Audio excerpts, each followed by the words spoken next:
सत श्री अकाल। न्यूज़ 18 पंजाब हरियाणा हिमाचल वेख रहे सारे दर्शकों का स्वागत। मैं तुहाडे नाल रजिंदर कौर। होर बुलेटिन विच सब तो पहला गल करांगे किसानां दी जिहड़े खेती कानूनां खिलाफ वड्डे एक्शन दी तैयारी विच लगे हुए ने। दिल्ली विच अज किसान जथेबंदियां दी अहम मीटिंग होण जा रही है। देश भर दियां जथेबंदियां अज शामिल होणगियां इस मीटिंग विच। गुरुद्वारा रकाबगंज साहब विच अगली रणनीति घड़ी जाएगी।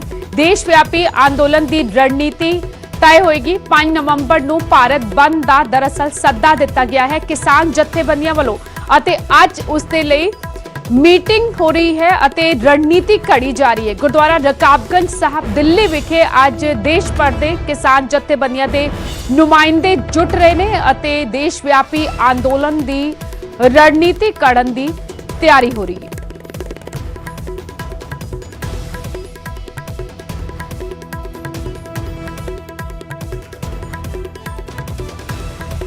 और इसी खबर से वधेरे जानकारी दे नाल साडे नाल जुड़ चुके हैं दिल्ली तो मेरे सहयोगी रवि मिश्रा।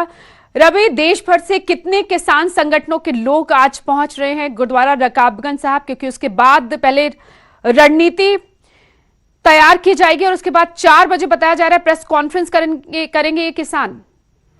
जी बिल्कुल, बता देना चाहूँगा आपको कि गुरुद्वारा रकाबगंज में तकरीबन 11 बजे यानी अब से 1 घंटे बाद ये बैठक शुरुआत होने वाली है। इस बैठक में भारत के अलग अलग राज्यों से किसान नेता यहाँ पहुँच रहे हैं। भारतीय किसान संघ के बैनर तले ये बैठक होने वाली है और इस बैठक में हरियाणा, पंजाब, उत्तर प्रदेश, राजस्थान, मध्य प्रदेश यानी आप कह सकते हैं कि जम्मू कश्मीर से लेकर केरल तक के तमाम बड़े किसान संगठन यहाँ पर पहुँचेंगे और उनके नेता यहाँ पहुँचेंगे और वो तैयारी करना चाह रहे हैं कि आगामी जो 5 तारीख को देशव्यापी चक्का जाम होने वाला है, इस चक्का जाम में किस तरीके से किस मजबूती के साथ किसान अपने आंदोलन को केंद्र की आवाज़ तक पहुंचाना चाहते हैं और इसी भूमिका में ये एक काफ़ी महत्वपूर्ण बैठक होने वाली है। आपस में समन्वय बिठाना बहुत ज़रूरी है। देश भर के अलग अलग किसान संगठन इसमें होंगे। किस तरीके से इस आंदोलन को मजबूती देनी है कि देशव्यापी आंदोलन है और 3 किसान कानूनों के विरोध में ये आंदोलन है। तो 11 बजे ये बैठक शुरुआत होने वाली है। 4 बजे जंतर मंतर पर प्रेस वार्ता के माध्यम से इस बैठक में क्या रणनीति तय की जा रही है उसके बारे में जानकारी मिलेगी। फिलहाल काफ़ी महत्वपूर्ण बैठक है क्योंकि 5 तारीख को देशव्यापी चक्का जाम होने वाला है। उसके मद्देनज़र किसान अपनी रणनीति तैयार कर रहे हैं, रूपरेखा तैयार कर रहे हैं। अब देखना ये होगा कि इस बैठक के बाद जब प्रेस वार्ता होती है तो किसान संगठन के शीर्ष नेता मीडिया से जब रूबरू होते हैं तो क्या कुछ कहते हैं। जी रवि, पंजाब और हरियाणा से कितने किसान संगठनों के लोग, नुमाइंदे, उनके नेता वहां पहुंचे हुए हैं, कुछ इस बारे में जानकारी? तो देखिए, जसबीर सिंह डल्लेवाल जो कि पंजाब के किसान नेता है, जसबीर सिंह भाटी, तमाम बड़े नेता हैं जो यहाँ पहुँच रहे हैं। हरियाणा, पंजाब समेत भारत के अलग अलग राज्यों के भी किसान नेता यहाँ पहुँच रहे हैं। भारतीय किसान महासंघ जो बैनर है उस बैनर के तले काफ़ी किसान संगठन हैं जो कि आज यहाँ इकट्ठा हो रहे हैं। बात करें ऑल इंडिया किसान संघर्ष समन्वय समिति की तो उसकी बैठक कुछ दिन पहले रकाबगंज में हुई थी। रूपरेखा तय हो चुकी है। अब जो इनर बॉडी है, कह सकते हैं कि गैर राजनीतिक किसान दल हैं जो कि आज इकट्ठा हो रहे हैं। ज़मीनी लेवल पे आप कह सकते हैं कि किसानों का एक बड़ा संगठन है जो कि आज इकट्ठा हो रहा है। आपस में बातचीत करेंगे, समन्वय बनाएंगे कि आंदोलन को किस तरह से अंजाम देना है। जी ठीक रवि, आपके पास वापस लौटेंगे। सो हुण तो कुछ समय बाद 11 बजे के करीब गुरुद्वारा रकाबगंज साहब के किसान जथेबंदियां देश भर तो उन्हां दे नुमाइंदे जुट रहे ने। 5 तारीख ਨੂੰ देश भर चक्का जाम का ऐलान किया होया है। किसानां ने 12 बजे तो लैके 4 बजे तक 4 घंटिया लिए चक्का जाम किया जाएगा। लेकिन उस तो पहला एक किसान संगठन दिल्ली विच इकट्ठे हो रहे हैं अते किस तरह अपने आंदोलन ਨੂੰ इस मुहिम ਨੂੰ सफल बनाया जाए इस दे लई रणनीति घड़ी जाएगी। शाम 4 बजे प्रेस कॉन्फ्रेंस की जाएगी अते अगली रणनीति की घड़ी गई है। केंद्र के खेती कानूनों खिलाफ उस बारे किसान जानकारी देंगे और पंजाब विच भी चक्का जाम की तैयारी 5 ਨੂੰ परसों चक्का जाम 12 बजे तो लैके 4 बजे तक state highways, national highways, toll plaza अते मॉल्स के बाहर धरना देने की तैयारी कर रहे हैं केंद्र के खेती कानूनों के खिलाफ किसान।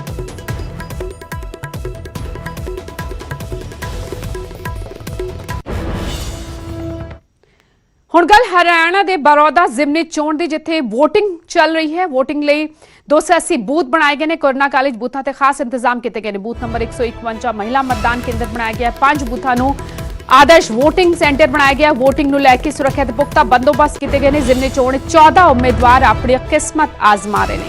20 ਪਿੰਡਾਂ ਦੇ ਬੂਥ ਅਤੀ ਸੰਵੇਦਨਸ਼ੀਲ ਐਲਾਨੇ ਗਏ ਨੇ। तो अंदाजी कि अप्रैल महीने कांग्रेस विधायक श्री कृष्ण हुड्डा के देहांत तो बाद यह सीट खाली हुई सी। बीजेपी ने इत्थों योगेश्वर दत्त नूं मैदान विच उतारिया तां कांग्रेस ने इंदू राज नरवाल ते दा खेलिया है।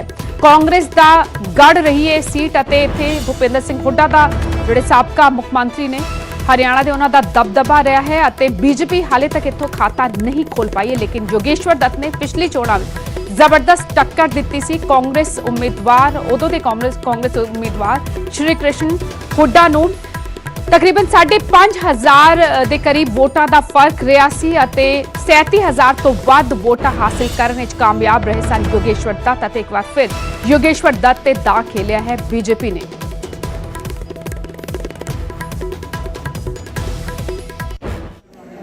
साझा उम्मीदवार योगेश्वर दत्त वोट डाल के आ चुके हैं। आप देख सकते हैं कि वो निशान भी दिखा रहे हैं। उनसे ही बातचीत करेंगे कि किन मुद्दों को लेकर वो जनता के बीच गए हैं। योगेश्वर जी वोट डाल के आए हैं। योगेश्वर जी वोट डाल के हैं और अन्य लोगों से क्या अपील? सभी से अपील है कि ज़्यादा से मतदान करें भाई। बड़ौदा के इसे प्रगति में, इसे विकास में अपना योगदान जरूर दें। अब की बार किन मुद्दों को अपने रखा और जनता क्या खेल का मुद्दा, शिक्षा का मुद्दा है भाई, किसानों की पानी की बात हो, बिजली की बात हो, हर मुद्दा है। भूपेंद्र सिंह हुड्डा दीपेंद्र हुड्डा कहते हैं कि मेरा घर है बड़ौदा। भाई हमारा हमने कहीं जरूरत नहीं, सबने पता है कि हमारा ये किसके हमारा गांव कौन सा है। साबित करने की हमें कोई जरूरत नहीं है। साबित वो करे जिनको खुद अपने बारे में संदेह है, हमें कोई संदेह नहीं है, इसलिए हम कहीं ये बात कहते ही नहीं। योगेश्वर दत्त ने साफ कहा कि साबित वो करें जिनका नहीं है। मेरा अपना घर है और बड़ौदा हल्के से वो जीत के लिए आश्वस्त नजर आए हैं। सोनीपत से नितिन तिल, न्यूज़ 18।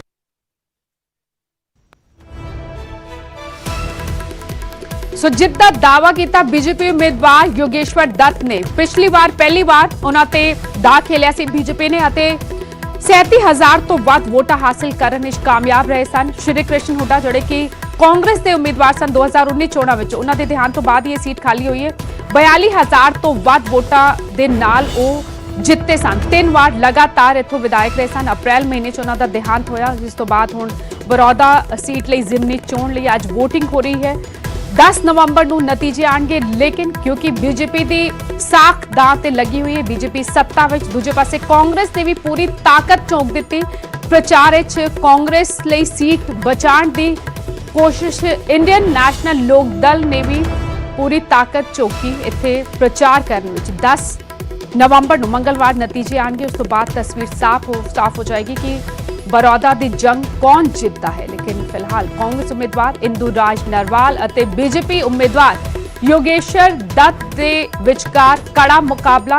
पिछले बार भी 2019 चोणां विच भी योगेश्वर दत्त ने कड़ी टक्कर दित्ती सी कांग्रेस उम्मीदवार उदों दे कांग्रेस उम्मीदवार श्री कृष्ण हुड्डा नूं। श्री कृष्ण हुड्डा 2019 विच 42,000 तो वध वोटां दे नाल इह सीट जितण च कामयाब रहे सन। 3 वार इत्थों लगातार विधायक रहे। अप्रैल महीने देहांत होया सी, जिस तो बाद ये सीट खाली।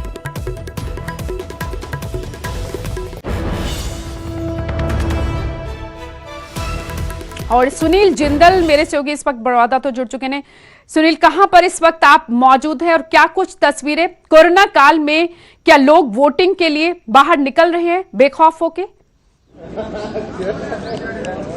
बिल्कुल, देखिए मैं इसमें बड़ौदा हल्के के भैंसवाल कला गांव में हूं और मैं आपको दिखाना चाहूंगा यहाँ किस तरह से लोगों में उत्साह है। महिलाएं हो चाहे पुरुष हो, यहाँ जो है काफी बड़ी संख्या में जो मतदाता है वो यहाँ बूथों पर पहुंच रहे हैं। लंबी लंबी लाइनें यहाँ लगी हुई हैं और पुलिस के भी पुख्ता इंतजाम है। हमारे पास साथ जो है इस समय जो ड्यूटी जो लगाई गई है, अरुण कुमार जी वो मौजूद है। इनसे पूछते हैं, सर किस तरह के इंतजाम इस बूथ पे देखने को मिले? लगातार पेट्रोलिंग पार्टीज ऊपर लगाई हुई हैं, तो पूरी इंजाम है, पीसफुल है और बढ़िया इंजाम चल रहे हैं। जिस तरह से लोग आ रहे हैं कोविड को लेके और इसको लेके क्या इंतजाम है अलग से? कोविड को लेकर प्रशासन ने अलग आशा वर्कर्स बिठाए हुए हैं, उनके पास सैनिटाइजर, उनके पास मास्क है।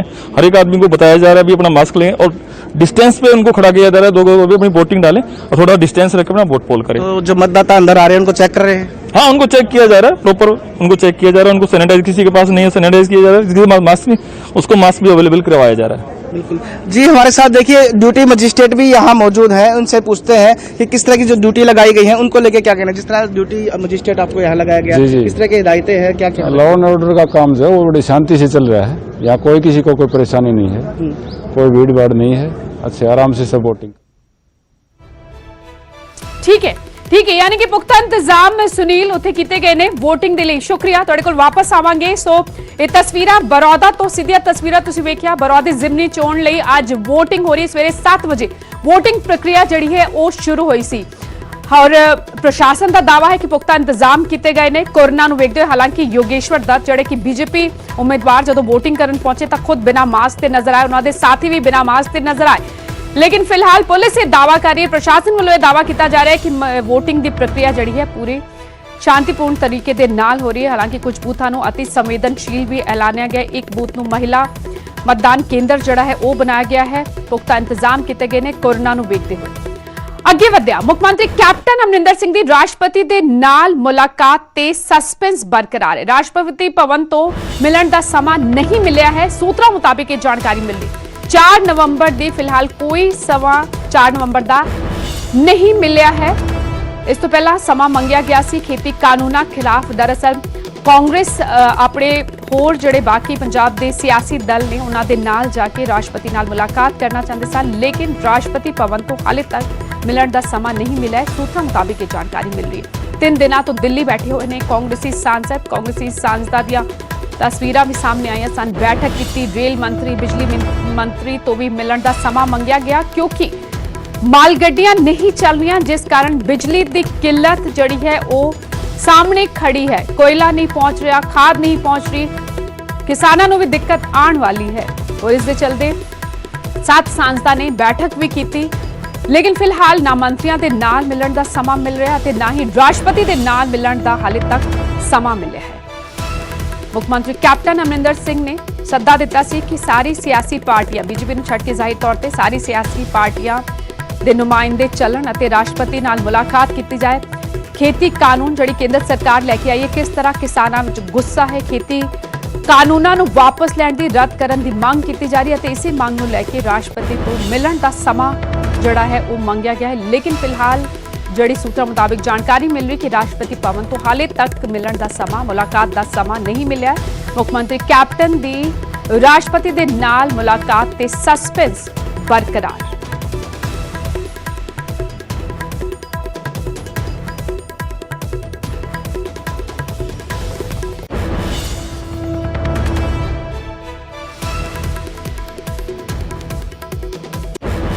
अगे वधिया रेवाड़ी लव जिहाद ते हरियाणा के गृह मंत्री का बयान आया है।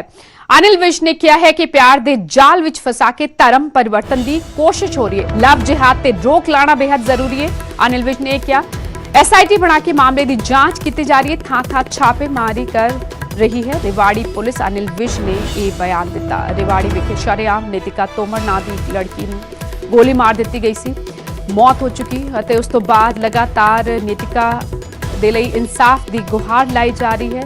हुण रेवाड़ी लव जिहाद ते हरियाणा के गृह मंत्री अनिल विज ने कहा है कि प्यार के जाल च फसा के धर्म परिवर्तन की कोशिश सी। लव जिहाद ते रोक लाना बेहद जरूरी है। SIT बना के पूरे मामले की जांच की जा रही है। रेवाड़ी पुलिस थां छापेमारी कर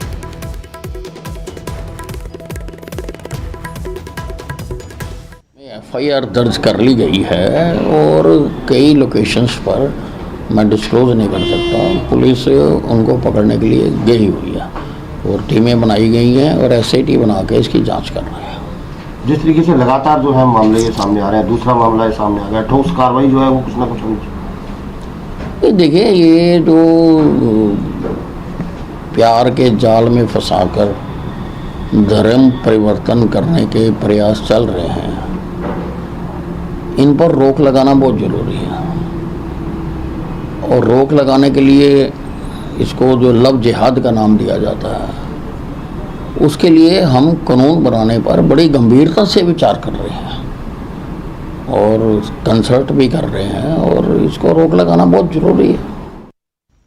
और खबर ते ज्यादा जानकारी दे नाल मेरे सहयोगी अंकित दुदानी जुड़ चुके हैं। अंकित, बड़ा बयान हरियाणा के गृह मंत्री अनिल विज का, रेवाड़ी मामले को लव जिहाद का नाम दिया और कानून बनाने की भी तैयारी में है हरियाणा सरकार।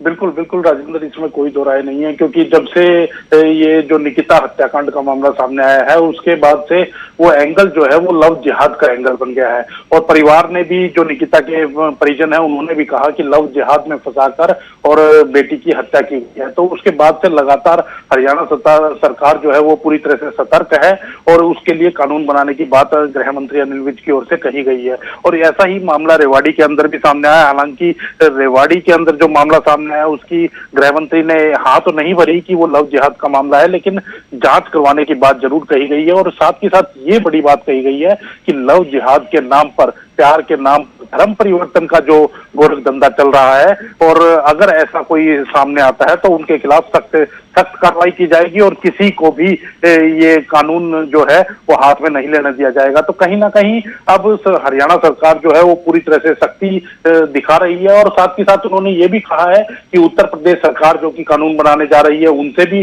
वो कंसल्ट करेंगे, जो कानूनविद हैं उनसे कंसल्ट करेंगे और जो भी एक्सपर्ट हैं उनसे राय लेकर के और जल्द से जल्द कानून बनाने की बात गृह मंत्री अनिल विज के द्वारा कही गई है। अंकित, अब इस पूरे मामले में कोई अपडेट, पुलिस की जांच कहां तक पहुंची?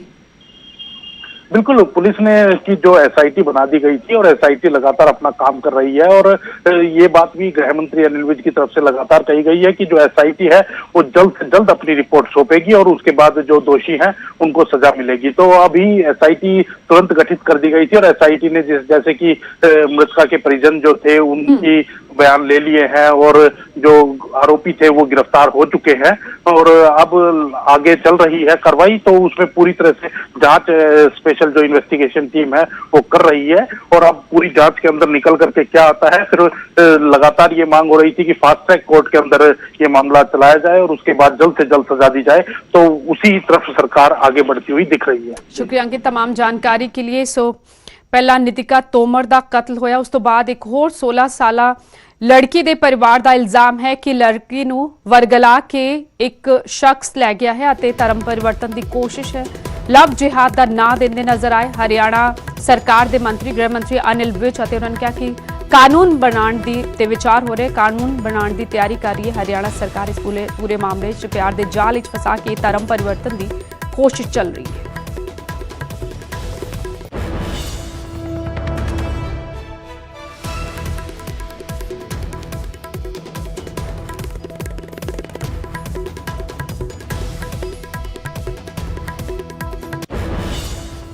ਅੱਗੇ ਵਧਿਆ ਕਾਮਰੇਡ ਬਲਵਿੰਦਰ ਸਿੰਘ ਕਤਲ ਮਾਮਲੇ 'ਚ ਵੱਡੀ ਖਬਰ ਨਿਕਲ ਕੇ ਆ ਰਹੀ ਹੈ। ਪੁਲਿਸ ਨੇ 4 ਲੋਕਾਂ ਨੂੰ ਹਿਰਾਸਤ ਵਿੱਚ ਲਿਆ। ਸੂਤਰਾਂ ਮੁਤਾਬਿਕ ਇਹ ਜਾਣਕਾਰੀ ਮਿਲੀ। ਮੁਲਜ਼ਮਾਂ ਤੋਂ ਪੁੱਛਗਿੱਛ ਕਰ ਰਹੀ ਹੈ ਪੁਲਿਸ। ਹਰੀਕੇ ਪੱਤਣ ਤੋਂ ਮੋਟਰਸਾਈਕਲ ਦੇ ਪਾਰਟਸ ਵੀ ਬਰਾਮਦ ਕੀਤੇ ਗਏ ਨੇ। ਉਸ ਮੋਟਰਸਾਈਕਲ ਨੂੰ ਵਾਰਦਾਤ ਵੇਲੇ ਇਸਤੇਮਾਲ ਕੀਤਾ ਗਿਆ ਸੀ। ਸੂਤਰਾਂ ਮੁਤਾਬਿਕ ਇਹ ਜਾਣਕਾਰੀ ਨਿਕਲ ਕੇ ਆ ਰਹੀ ਹੈ। ਹਾਲਾਂਕਿ ਇਸ ਪੂਰੇ ਮਾਮਲੇ 'ਚ ਹਾਲੇ ਕੁਝ ਵੀ ਕਹਿਣ ਤੋਂ ਬਚ ਰਹੀ ਹੈ ਪੁਲਿਸ। तो अंदाजी कि 16 अक्तूबर ਨੂੰ ਕਾਮਰੇਡ ਬਲਵਿੰਦਰ ਸਿੰਘ ਦਾ ਘਰ ਵਿੱਚ ਗੋਲੀਆਂ ਮਾਰ ਕੇ ਕਤਲ ਕਰਤਾ ਗਿਆ ਸੀ। ਬਾਈਕ ਤੇ ਸਵਾਰ ਹੋ ਕੇ 2 ਨਕਾਬਪੋਸ਼ ਪਹੁੰਚੇ ਸਨ। ਉਹਨਾਂ ਦੇ ਘਰ ਦੇ ਅੰਦਰ ਗੋਲੀਆਂ ਮਾਰੀਆਂ ਗਈਆਂ। ਬਲਵਿੰਦਰ ਸਿੰਘ ਦੀ ਮੌਕੇ ਤੇ ਹੀ मौत हो गई सी। इस पूरे मामले की जांच का जिम्मा एसआईटी को है। एसआईटी मामले की जांच कर रही है। सूत्रों मुताबिक एक खबर निकल के आ रही है कि 4 लोगों को पुलिस ने हिरासत विच लिया। तरनतारण के भिक्खी पिंड विखे इस वारदात नूं अंजाम दिता गया सी। और इसे तरह करते हैं मेरे सहयोगी राजीव शर्मा इस वक्त जुड़ चुके हैं। राजीव, की कुछ अपडेट तुहाडे कोल मिल रही है? पुलिस कुछ भी कहण तो बच रही है? एसआईटी जांच कित्थे तक पहुंची? 4 लोगों को दस्सिया जा रहा है हिरासत विच लिया गया है।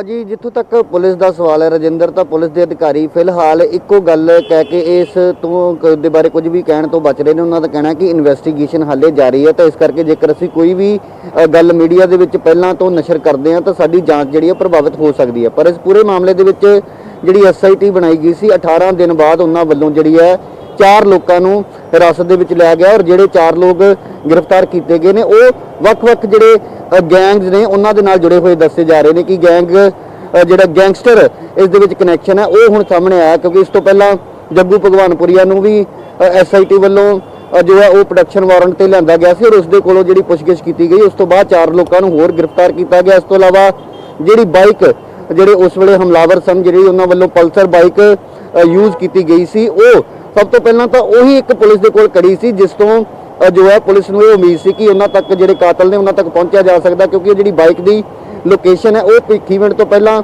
ਅੰਮ੍ਰਿਤਸਰ ਵਾਲੇ ਪਾਸੇ ਦੇਖੀ ਗਈ। ਉਸ ਤੋਂ ਬਾਅਦ ਪੁਲਿਸ ਹੌਲੀ-ਹੌਲੀ ਜਿਹੜੀ ਕੜੀ ਦੇ ਨਾਲ ਕੜੀ ਜੋੜਦੀ ਹੋਈ ਲੁਧਿਆਣੇ ਪਹੁੰਚੀ ਔਰ ਲੁਧਿਆਣੇ ਤੋਂ ਵੀ ਇੱਕ ਸ਼ਖਸ ਦੀ ਗ੍ਰਿਫਤਾਰੀ ਜਿਹੜੀ ਆ ਉਹ ਕੀਤੀ ਗਈ ਹੈ। ਤਾਂ ਇਹ ਜ਼ਰੂਰ ਕਿਹਾ ਜਾ ਰਿਹਾ ਕਿ 7 ਤੋਂ 8 ਲੋਕਾਂ ਨੂੰ ਹਿਰਾਸਤ ਦੇ ਵਿੱਚ ਲਿਆ ਗਿਆ, ਪਰ 4 ਲੋਕਾਂ ਦੀ ਜਿਹੜੀ ਹੁਣ ਤੱਕ ਪੁਸ਼ਟੀ ਹੋਈ ਹੈ, ਜਿਨ੍ਹਾਂ ਨੂੰ ਅਦਾਲਤ ਦੇ ਵਿੱਚ ਪੇਸ਼ ਕਰਕੇ ਪੁਲਿਸ ਨੇ ਰਿਮਾਂਡ ਤੇ ਵੀ ਲਿਆ ਔਰ ਇਸ ਦੇ ਵਿੱਚ ਪੁਲਿਸ ਹਰ ਇੱਕ ਐਂਗਲ ਤੋਂ ਜਾਂਚ ਕਰ ਰਹੀ ਸੀ, ਕਿਉਂਕਿ ਬਲਵਿੰਦਰ ਸਿੰਘ ਇੱਕ ਅਜਿਹਾ ਸ਼ਖਸ ਸੀ ਜੋ ਕਿ ਅੱਤਵਾਦ ਦੇ ਵੇਲੇ ਜਿਨ੍ਹਾਂ ਨੇ ਪੂਰੇ ਪਰਿਵਾਰ ਨੇ ਅੱਤਵਾਦੀਆਂ ਦੇ ਨਾਲ ਲੜਾਈ ਲੜੀ ਔਰ 4 ਜੀ ਜੋ ਪਰਿਵਾਰ ਦੇ ਨੇ ਉਹਨਾਂ ਨੂੰ ਸ਼ੌਰਿਆ ਚੱਕਰ ਦੇ ਨਾਲ ਜੋ ਹੈ ਸਨਮਾਨਿਤ ਕੀਤਾ ਗਿਆ ਸੀ। ਤਾਂ ਇਸ ਕਰਕੇ ਇਹ ਵੀ ਗੱਲ ਸਾਹਮਣੇ ਆਈ ਕਿ ਕੁਝ ਜਿਹੜੇ ਉਸ ਵੇਲੇ ਦੇ ਖਾੜਕੂਵਾਦ ਦੇ ਨਾਲ ਜੁੜੇ ਲੋਕ ਨੇ ਉਹ ਹੋ ਸਕਦੇ ਨੇ ਇਸ ਦੇ ਪਿੱਛੇ। ਤਾਂ ਪੁਲਿਸ ਹਰ ਇੱਕ ਐਂਗਲ ਤੋਂ ਜਾਂਚ ਕਰ ਰਹੀ ਸੀ, ਪਰ ਹੁਣ ਜਿਹੜਾ ਗੈਂਗਸਟਰ ਕਨੈਕਸ਼ਨ ਸਾਹਮਣੇ ਆਇਆ ਉਸ ਦੇ ਉੱਪਰ ਹਾਲੇ ਪੁਲਿਸ ਹੋਰ ਬਰੀਕੀ ਦੇ ਨਾਲ ਜਾਂਚ ਕਰ ਰਹੀ ਹੈ ਕਿ ਆਖਿਰਕਾਰ ਜੇਕਰ ਇਹ ਸੁਪਾਰੀ ਕਿਲਿੰਗ ਹੈ ਤਾਂ ਇਸ ਦੇ ਪਿੱਛੇ ਮਨਚਾ ਕੀ ਸੀ, ਕਿਹਨਾਂ ਲੋਕਾਂ ਨੇ ਇਹ ਕਤਲ ਕਰਵਾਇਆ, ਕਿੰਨੇ ਪੈਸੇ ਦਿੱਤੇ ਗਏ ਔਰ ਕਿਉਂ ਇਹਨਾਂ ਲੋਕਾਂ ਵੱਲੋਂ ਬਲਵਿੰਦਰ ਸਿੰਘ ਨੂੰ ਹੀ ਟਾਰਗੇਟ ਕੀਤਾ ਗਿਆ। ਤਾਂ ਇੱਕ ਹਾਲੇ ਫਿਲਹਾਲ ਵੱਡਾ ਸਵਾਲ ਜਿਹੜਾ ਬਰਕਰਾਰ ਹੈ। ਆਉਣ ਵਾਲੇ ਦਿਨਾਂ ਦੇ ਵਿੱਚ ਜਾਂ ਅੱਜ ਸ਼ਾਮ ਤੱਕ ਅਸੀਂ ਉਮੀਦ ਕਰ ਰਹੇ ਹਾਂ ਕਿ ਪੁਲਿਸ ਦੇ ਜਿਹੜੇ ਸੀਨੀਅਰ ਅਧਿਕਾਰੀ ਨੇ ਇਸ ਬਾਰੇ ਕੋਈ ਨਾ ਕੋਈ ਸ਼ਾਇਦ ਖੁਲਾਸਾ ਕਰ ਸਕਦੇ ਨੇ, ਪਰ ਫਿਲਹਾਲ ਪੁਲਿਸ ਇਸ ਪੂਰੇ ਮਾਮਲੇ ਦੇ ਵਿੱਚ ਕੁਝ ਵੀ ਬੋਲਣ ਤੋਂ ਬਚਦੀ ਹੋਈ ਦਿਖਾਈ ਦੇ ਰਹੀ ਹੈ। ਜੀ ਰਾਜਿੰਦਰ।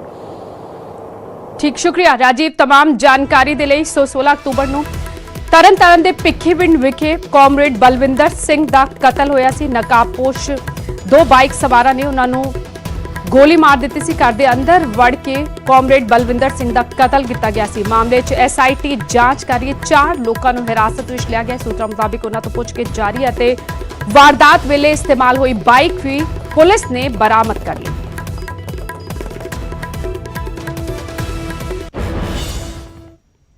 और एक बार फिर तो अंदाज दिए कि मुख्यमंत्री कैप्टन अमरिंदर सिंह की राष्ट्रपति के नाल मुलाकात ते सस्पेंस हाले भी बरकरार है। दरअसल सूत्रों मुताबिक ये जानकारी मिल रही है कि राष्ट्रपति भवन तो मिलन का समा हाले नहीं मिलिया है। 4 नवंबर ਲਈ फिलहाल कोई समा नहीं मिलिया है। 3 दिनों तो दिल्ली च डटे हुए ने कांग्रेसी सांसदा ने हुण प्रधानमंत्री तो मिलन का समा मंगिया है। माल गड्डियां बंद होने कारण सूबे च कोले की घाट हो रही है। पंजाब विच ब्लैकआउट का खतरा मंडरा रहा है ਅਤੇ इस दा हल लभण की कोशिश खेती कानूना खिलाफ दरअसल लगातार सियासी पार्टियां ਅਤੇ किसान लामबंद बीजेपी ਨੂੰ ਛੱਡ ਕੇ पंजाब ਵਿੱਚ ਅਤੇ मुख्यमंत्री ने भी सदा दिता सी कि सारे सियासी दलों के नुमाइंदे चल के राष्ट्रपति के नाल मुलाकात करते हैं। लेकिन फिलहाल जिहड़ी खबर निकल के आ रही है सस्पेंस बरकरार, मुलाकात का समा हाले तक राष्ट्रपति भवन तो नहीं मिलिया है।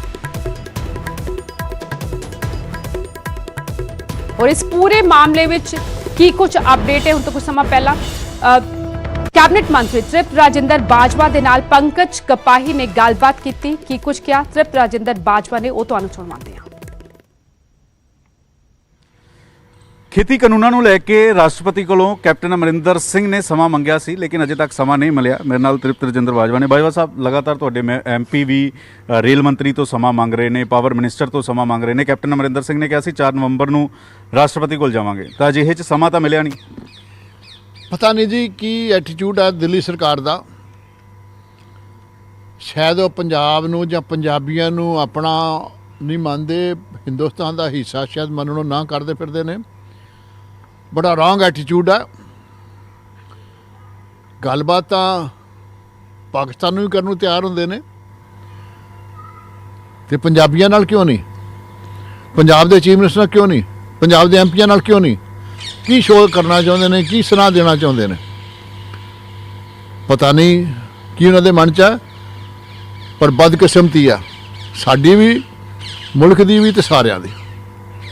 ਹੁਣ ਮੈਂਬਰ ਪਾਰਲੀਮੈਂਟ ਉੱਥੇ ਬੈਠੇ ਹੋਏ ਨੇ, ਮੁੱਖ ਮੰਤਰੀ ਨੇ ਕੱਲ ਨੂੰ ਜਾਣਾ ਸੀ, ਤਾਂ ਅਜਿਹੇ 'ਚ ਮੁੱਖ ਮੰਤਰੀ ਉੱਥੇ ਜਾਣਗੇ ਜਾਂ ਫਿਰ ਪ੍ਰੋਗਰਾਮ ਜਿਹੜਾ ਪੋਸਟਪੋਨ ਕਰ ਦਿੱਤਾ ਗਿਆ? ਪ੍ਰੋਗਰਾਮ ਛੋਟੀ ਗੱਲ ਆ, ਕੈਂਸਲ ਹੋ ਜੇ ਫਿਰ ਬਣ ਜੇ, ਪਰ ਜਿਹੜਾ ਪੰਜਾਬ ਦੀ ਪ੍ਰੋਬਲਮ ਵੱਲ ਧਿਆਨ ਹੀ ਨਾ ਦੇਣਾ, ਪੰਜਾਬ ਦਾ ਇਕਨੋਮਿਕ ਬਲੌਕਆਊਟ ਕਰਕੇ ਰੱਖਣਾ, ਰੇਲਾਂ ਜਾਣ ਕੇ ਬੰਦ ਕੀਤੀਆਂ ਗਈਆਂ ਨੇ, ਰੇਲਾਂ ਜਾਣ ਕੇ ਨੀਅਤਨ ਨਹੀਂ ਚਲਾਈਆਂ ਜਾ ਰਹੀਆਂ, ਜਿਵੇਂ ਕੋਈ ਸਬਕ ਸਿਖਾਉਣ ਵਾਲੀ ਗੱਲ ਹੁੰਦੀ ਹੈ ਪੰਜਾਬੀਆਂ ਨੂੰ, ਉਹ ਐਟੀਟਿਊਡ ਇਹਨਾਂ ਦਾ ਜਿਹੜਾ ਬੜਾ ਗਲਤ ਹੈ। ਲੇਕਿਨ ਰੇਲ ਮੰਤਰੀ ਤਾਂ ਕਹਿ ਰਹੇ ਪੰਜਾਬ ਸਰਕਾਰ ਕਲੀਅਰੈਂਸ ਦੇ, ਉਸ ਤੋਂ ਬਾਅਦ ਸਾਰੀ ਕਲੀਅਰੈਂਸ ਹੈ, ਸਾਰੀਆਂ ਗੱਡੀਆਂ ਦੀ ਕਲੀਅਰੈਂਸ ਹੈ।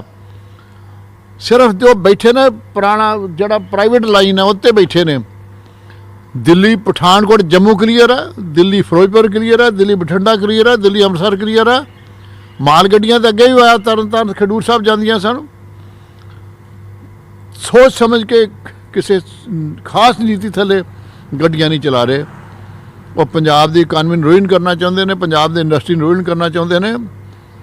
ਸੋ ਜਿਹੜੀ ਬਹੁਤ ਚੰਗੀ ਗੱਲ ਨਹੀਂ ਹੋਵੇਗੀ। ਤੁਸੀਂ ਪ੍ਰਧਾਨ ਮੰਤਰੀ ਤੋਂ ਮਿਲਣ ਦਾ ਸਮਾਂ ਮੰਗਿਆ, ਰਾਸ਼ਟਰਪਤੀ ਤੋਂ ਮਿਲਿਆ, ਲੇਕਿਨ ਮਿਲਿਆ ਨਹੀਂ ਜਾ ਰਿਹਾ, ਤਾਂ ਹੁਣ ਅੱਗੋਂ ਪੰਜਾਬ ਸਰਕਾਰ ਕੀ ਕਰੇਗੀ? ਅਗਲਾ ਕਦਮ ਕੀ ਹੋਵੇਗਾ? ਸੀਐਮ ਸਾਹਿਬ ਫੈਸਲਾ ਕਰਨਗੇ। ਸਾਨੂੰ ਜੋ ਹੁਕਮ ਦੇਣਗੇ ਅਸੀਂ ਉਹਦੇ ਮੁਤਾਬਕ ਕੰਮ ਕਰਾਂਗੇ। ਦਿੱਲੀ ਜਾ ਕੇ ਧਰਨੇ ਤੇ ਬੈਠੋਗੇ ਤੁਸੀਂ, ਤੁਹਾਨੂੰ ਲੱਗਦਾ ਕਿ ਜੋ ਦਿੱਲੀ ਸੀਐਮ ਸਾਹਿਬ ਜਾਂ ਹਾਈ ਕਮਾਂਡ ਆਖੇਗੀ ਉਹਦੇ ਮੁਤਾਬਕ ਕਰਾਂਗੇ। ਇਸ ਦੇ ਨਾਲ ਹੁਣ ਕਿਸਾਨਾਂ ਨਾਲ ਵੀ ਤੁਹਾਡੀ ਗੱਲਬਾਤ ਚੱਲ ਰਹੀ ਹੈ, ਕਿਸਾਨਾਂ ਨਾਲ ਵੀ ਮੀਟਿੰਗ ਸੱਦੀ, ਉਸ ਦੇ ਵਿੱਚ ਕੀ ਕੁਝ ਰਹਿਣ ਵਾਲਾ? ਦੇਖੋ, ਕਿਸਾਨਾਂ ਨੂੰ ਵੀ ਸਮਝਾਇਆ ਜਾ ਰਿਹਾ ਵੀ ਇਹ ਦਿੱਲੀ ਦੀ ਲੜਾਈ ਦਿੱਲੀ ਨਾਲ ਲੜੀਏ, ਪਰ ਨਾਲੇ ਵੀ ਧਿਆਨ ਰੱਖੀਏ ਵੀ ਉਹਨਾਂ ਦੀ ਲੜਾਈ ਲੜਦਿਆਂ ਕਿਸਾਨੀ ਦਾ ਨੁਕਸਾਨ ਨਾ ਹੋ ਜਾਏ। ਜਿਹੜਾ ਕਿਸਾਨੀ ਦਾ ਨੁਕਸਾਨ ਹੋ ਰਿਹਾ ਵਾ ਉਹਦੇ ਲਈ ਉਹਨਾਂ ਨੂੰ ਸੁਚੇਤ ਕਰ ਰਿਹਾ। ਤੁਹਾਨੂੰ ਲੱਗਦਾ ਕੇਂਦਰ ਸਰਕਾਰ ਨਾਲ ਇੰਨੀ ਸੌਖੀ ਲੜਾਈ ਹੈ ਜਦੋਂ ਕੇਂਦਰ ਵਰਸਸ ਸਟੇਟ ਬਣ ਰਿਹਾ ਵਾ? ਪੰਜਾਬ ਤੋਂ ਬਾਅਦ ਰਾਜਸਥਾਨ ਨੇ ਵੀ ਇਹ ਕਾਨੂੰਨ ਜਿਹੜੇ ਉਹ ਰੱਦ ਕਰ ਦਿੱਤੇ, ਲੇਕਿਨ ਰਾਸ਼ਟਰਪਤੀ ਕੋਲ ਜਾ ਰਹੇ ਆ ਔਰ ਮਹਾਮਹਿਮ ਤਾਂ ਮਿਲਣ ਦਾ ਸਮਾਂ ਹੀ ਨਹੀਂ ਕਰ ਰਹੇ, ਤਾਂ ਦਸਤਖਤ ਕਿੱਥੋਂ ਹੋਣਗੇ? ਮੈਂ ਮੰਨਣਾ ਜੀ ਗੱਲ। ਦੇਖੋ, ਸਾਡੇ ਯੂਰੀਆ ਖਾਦ ਖਤਮ ਹੈ, ਡਾਇਆ ਖਤਮ ਹੈ, ਬਾਰਦਾਨਾ ਖਤਮ ਹੈ, ਬਾਸਮਤੀ ਬਾਹਰ ਜਾਣੀ ਹੈ, ਇੰਡਸਟਰੀ ਦਾ ਮਾਲ ਤਿਆਰ ਹੈ ਉਹ ਬਾਹਰ ਜਾਣਾ ਹੈ, ਰਾ ਮਟੀਰੀਅਲ ਆਉਣਾ। ਇਹ ਬੜਾ ਕੁਝ ਸੋਚ ਸਮਝ ਕੇ ਕੇਂਦਰ ਜਿਹੜਾ ਇਹ ਪਾਲਿਸੀ ਬਣਾ ਰਿਹਾ। ਸੋ ਪਤਾ ਨਹੀਂ ਇਹਦਾ ਕੀ ਰਿਜ਼ਲਟ ਨਿਕਲੇਗਾ। ਪੰਜਾਬ 'ਚ ਕੋਲੇ ਦੀ ਕਿੰਨੀ ਕਮੀ ਹੈ? ਕਿਉਂਕਿ ਲਗਾਤਾਰ ਇਹ ਕਿਹਾ ਜਾ ਰਿਹਾ ਹੈ ਕਿ ਥਰਮਲ ਪਲਾਂਟ ਬੰਦ ਹੋ ਰਹੇ ਨੇ ਔਰ ਬਲੈਕਆਊਟ ਪੰਜਾਬ ਹੋ ਜਾਏਗਾ। ਅਗਲੇ 2-3 ਦਿਨਾਂ ਤੱਕ ਟ੍ਰੇਨਾਂ ਨਹੀਂ ਚੱਲੀਆਂ ਔਰ ਜਾਣਕਾਰੀ ਇਹ ਮਿਲ ਰਹੀ ਕਿ 7 ਤਰੀਕ ਤੱਕ ਟ੍ਰੇਨਾਂ ਬੰਦ ਕਰ ਦਿੱਤੀਆਂ, ਤਾਂ ਯਾਨੀ ਕਿ 7 ਤਰੀਕ ਤੱਕ ਪੰਜਾਬ 'ਚ ਬਲੈਕਆਊਟ ਹੋ ਸਕਦਾ, ਲੰਬੇ ਕੱਟ ਹੋ ਸਕਦਾ ਜੀ, ਬਿਲਕੁਲ ਹੋ ਸਕਦਾ। ਤੁਸੀਂ ਕਹਿ ਰਹੇ ਹੋ ਪੰਜਾਬ 'ਚ ਬਲੈਕਆਊਟ ਹੋ ਸਕਦਾ ਜੀ। ਮੈਨੂੰ ਬਹੁਤਾ ਮਾਰ ਨਹੀਂ, ਮੇਰਾ ਮਹਿਕਮਾ ਨਹੀਂ, ਇਹ ਤਾਂ ਬਿਜਲੀ ਬੋਰਡ ਦੱਸ ਸਕਦਾ, ਪਰ ਚਾਂਸਸ ਨੇ ਸਾਰਾ ਕੁਝ ਹੋਣ ਦੇ। ਤਾਂ ਲਗਾਤਾਰ ਪੰਜਾਬ ਸਰਕਾਰ ਵੱਲੋਂ ਰਾਸ਼ਟਰਪਤੀ ਮਹਾਮਹਿਮ ਤੋਂ ਲੈ ਕੇ ਪ੍ਰਧਾਨ ਮੰਤਰੀ ਤੱਕ ਨਾਲ ਮਿਲਣ ਦਾ ਸਮਾਂ ਮੰਗਿਆ ਜਾ ਰਿਹਾ ਹੈ। ਕੱਲ ਮੁੱਖ ਮੰਤਰੀ ਨੇ ਮਹਾਮਹਿਮ ਰਾਸ਼ਟਰਪਤੀ ਨਾਲ ਮੁਲਾਕਾਤ ਕਰਨੀ ਸੀ, ਲੇਕਿਨ ਅਜੇ ਤੱਕ ਸਮਾਂ ਨਹੀਂ ਮਿਲਿਆ ਔਰ ਇਹੀ ਹਾਲਾਤ ਰਹੇ ਤਾਂ ਪੰਜਾਬ ਸਰਕਾਰ ਦੇ ਮੰਤਰੀ ਕਹਿ ਰਹੇ ਨੇ ਕਿ ਪੰਜਾਬ 'ਚ ਬਲੈਕਆਊਟ ਹੋ ਸਕਦਾ ਹੈ। ਪੰਜਾਬ 'ਚ ਲਗਾਤਾਰ ਬਿਜਲੀ ਦਾ ਸੰਕਟ ਵੱਧ ਰਿਹਾ ਔਰ ਜਦੋਂ ਤੱਕ ਮਾਲ ਗੱਡੀਆਂ ਨਹੀਂ ਚੱਲਦੀਆਂ ਪੰਜਾਬ 'ਚ ਲਗਾਤਾਰ ਖਤਰਾ ਜਿਹੜਾ ਹੈ ਉਹ ਵੱਧਦਾ ਹੋਇਆ ਨਜ਼ਰ ਆ ਰਿਹਾ ਹੈ। ਕੈਮਰਾਮੈਨ ਅਸ਼ੋਕ ਦੇ ਨਾਲ ਪੰਕਜ ਖੁਪਾਹੀ, ਨਿਊਜ਼ 18 ਚੰਡੀਗੜ੍ਹ।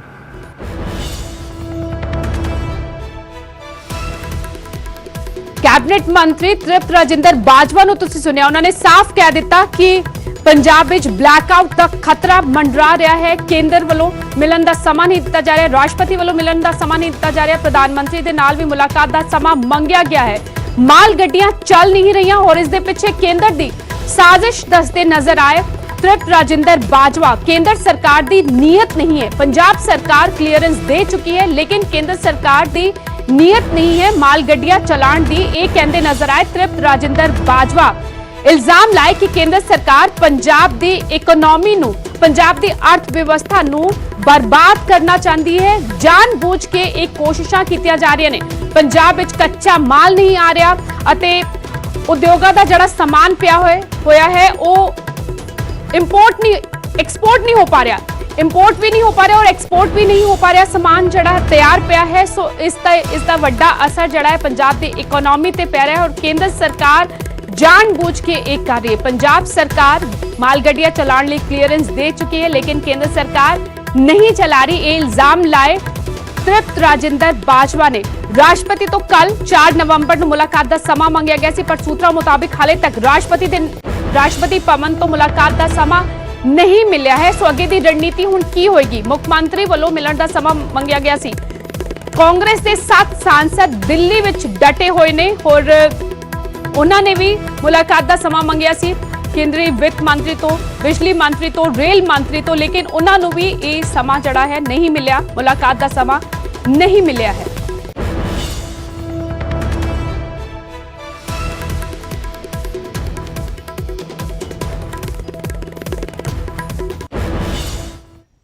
ਅੱਗੇ ਵਧਿਆ, ਐਨਜੀਟੀ ਨੇ ਸਰਕਾਰਾਂ ਨੂੰ ਪਟਾਖਿਆਂ ਤੇ ਰੋਕ ਲਗਾਉਣ ਲਈ ਕਿਹਾ ਹੈ। ਕੇਂਦਰ ਦਿੱਲੀ ਸਮੇਤ 3 ਸੂਬਿਆਂ ਨੂੰ ਨੋਟਿਸ ਜਾਰੀ ਕਰਤਾ ਗਿਆ ਹੈ। ਕੇਂਦਰ ਦਿੱਲੀ, ਉੱਤਰ ਪ੍ਰदेश, ਹਰਿਆਣਾ ਤੇ ਰਾਜਸਥਾਨ ਨੂੰ ਨੋਟਿਸ ਜਾਰੀ ਕੀਤਾ ਗਿਆ ਹੈ। ਨੈਸ਼ਨਲ ਗ੍ਰੀਨ ਟ੍ਰਿਬਿਊਨਲ ਨੇ ਪੁੱਛਿਆ ਹੈ ਕਿ ਕੀ 30 ਨਵੰਬਰ ਤੱਕ ਪਟਾਖਿਆਂ ਤੇ ਬੈਨ ਲੱਗ ਸਕਦਾ ਹੈ। ਦਿੱਲੀ ਪੁਲਿਸ, ਸੀਪੀਸੀਬੀ, ਡੀਪੀਸੀਸੀ ਤੋਂ ਵੀ ਜਵਾਬ ਮੰਗਿਆ ਗਿਆ। ਮਾਮਲੇ ਤੇ ਵੀਰਵਾਰ ਨੂੰ ਅਗਲੀ ਸੁਣਵਾਈ ਹੋਏਗੀ। ਨੈਸ਼ਨਲ ਗ੍ਰੀਨ ਟ੍ਰਿਬਿਊਨਲ ਵੱਲੋਂ ਹਦਾਇਤਾਂ ਜਿਹੜੀਆਂ ਨੇ ਉਹ ਜਾਰੀ ਕੀਤੀਆਂ ਗਈਆਂ ਨੇ। ਐਨਜੀਟੀ ਨੇ ਸਰਕਾਰਾਂ ਨੂੰ ਪਟਾਖਿਆਂ ਤੇ ਰੋਕ ਲਗਾਉਣ ਲਈ ਕਿਹਾ ਹੈ। ਕੇਂਦਰ, ਦਿੱਲੀ ਸਮੇਤ 3 ਸੂਬਿਆਂ ਨੂੰ ਨੋਟਿਸ ਜਾਰੀ ਕੀਤਾ ਹੈ। ਐਨਜੀਟੀ ਨੇ ਕੇਂਦਰ, ਦਿੱਲੀ, ਉੱਤਰ ਪ੍ਰदेश, ਹਰਿਆਣਾ, ਰਾਜਸਥਾਨ ਨੂੰ ਨੋਟਿਸ ਜਾਰੀ ਕੀਤਾ ਗਿਆ ਹੈ। एनजीटी ने पूछा है कि 3 नवंबर तक पटाखियां ते बैन लग सकता है। दिल्ली पुलिस, सीपीसीबी, डीपीसीसी तो भी जवाब मांगे गए। मामले ते वीरवार ਨੂੰ अगली सुनवाई होगी। सुशील पांडे मेरे सहयोगी दिल्ली तो जुड़ चुके हैं। सुशील, क्या कुछ कहा गया है एनजीटी की तरफ से? आज देखिए, एनजीटी में याचिका दाखिल की गई थी और साफ तौर से ये कहा गया था कि जिस तरह अगर दिल्ली के स्वास्थ्य मंत्रालय की बात करें या केंद्रीय स्वास्थ्य मंत्री की बात करें, उन तमाम लोगों की तरफ से ये बयान जारी किए गए हैं कि जो आने वाला समय है, यानी कि वो त्योहारों का समय है और ऐसे में दीपावली में जो पटाखे जलाए जाएंगे और उससे जो पोल्यूशन होगा, उस पोल्यूशन के हाइक से कहीं ना कहीं कोविड के जो मरीजों की संख्या है वो बढ़ सकती है और वो संख्या 15,000 के ऊपर जा सकती है। तो ऐसे में जो त्योहार के जो सीजन है, ऐसे में पटाखों पर बैन लगा दिया जाना चाहिए।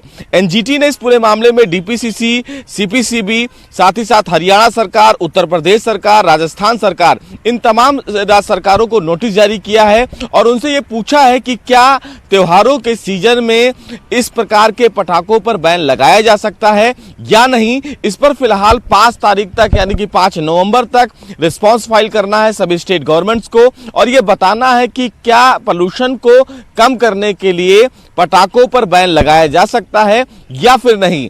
सुनवाई बेहद अहम इसलिए हो गई है क्योंकि आने वाले समय में दीपावली है और दीपावली को लेकर कई जगह पर पटाखे जलाए जाते हैं और अगर पटाखे जलाए जाएंगे तो उससे कहीं ना कहीं जो पोल्यूशन का लेवल है वो बढ़ेगा। देश में वैसे कोविड जो है वो ज्यादा फैला हुआ है, कोविड के मरीजों की संख्या भी बढ़ रही है और ऐसे में अगर पटाखे जलाए जाते हैं तो इन मरीजों की संख्या को और इंक्रीज के रूप में देखा जाएगा।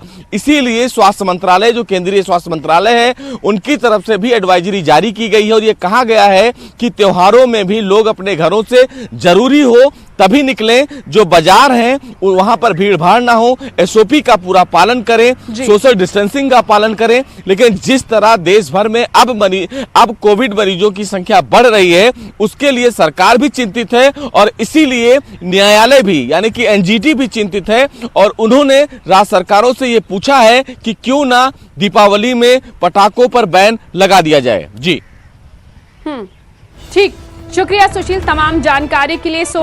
कोविड के मरीज, कोरोना के मरीज लगातार वध रहे ने। इस विचाले नेशनल ग्रीन ट्रिब्यूनल भी फिक्रमंद नजर आ रही है।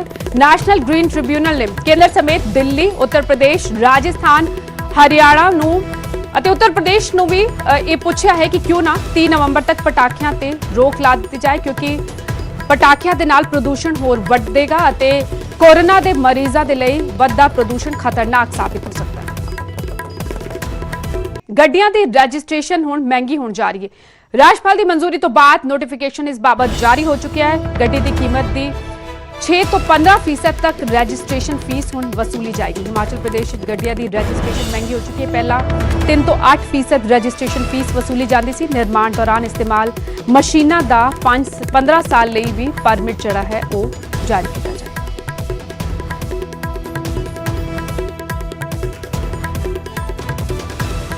प्रदीप ठाकुर मेरे सहयोगी शिमला तो जुड़ चुके हैं। प्रदीप, क्या कुछ जानकारी? बिल्कुल, देखिए, पिछले कल ही इसकी अधिसूचना सरकार की तरफ से कर दी गई है क्योंकि अभी हाल ही में जो उसमें मोटर वाहन कराधान संशोधन विधेयक लाया गया था और इस विधेयक में जो प्रावधान किया गया था कि सरकार के पास अब शक्तियां थी कि जो भी वाहन लिए जाएंगे, खरीदे जाएंगे नए वाहन, उनको उन पर 6% से लेकर 15% तक टैक्स लगाया जा सकता है। यानी जो वाहन की कीमत होगी उसके 6% से लेकर 15% तक टैक्स लगाने की व्यवस्था की गई थी, जो पहले 2.5% से लेकर 4% तक थी।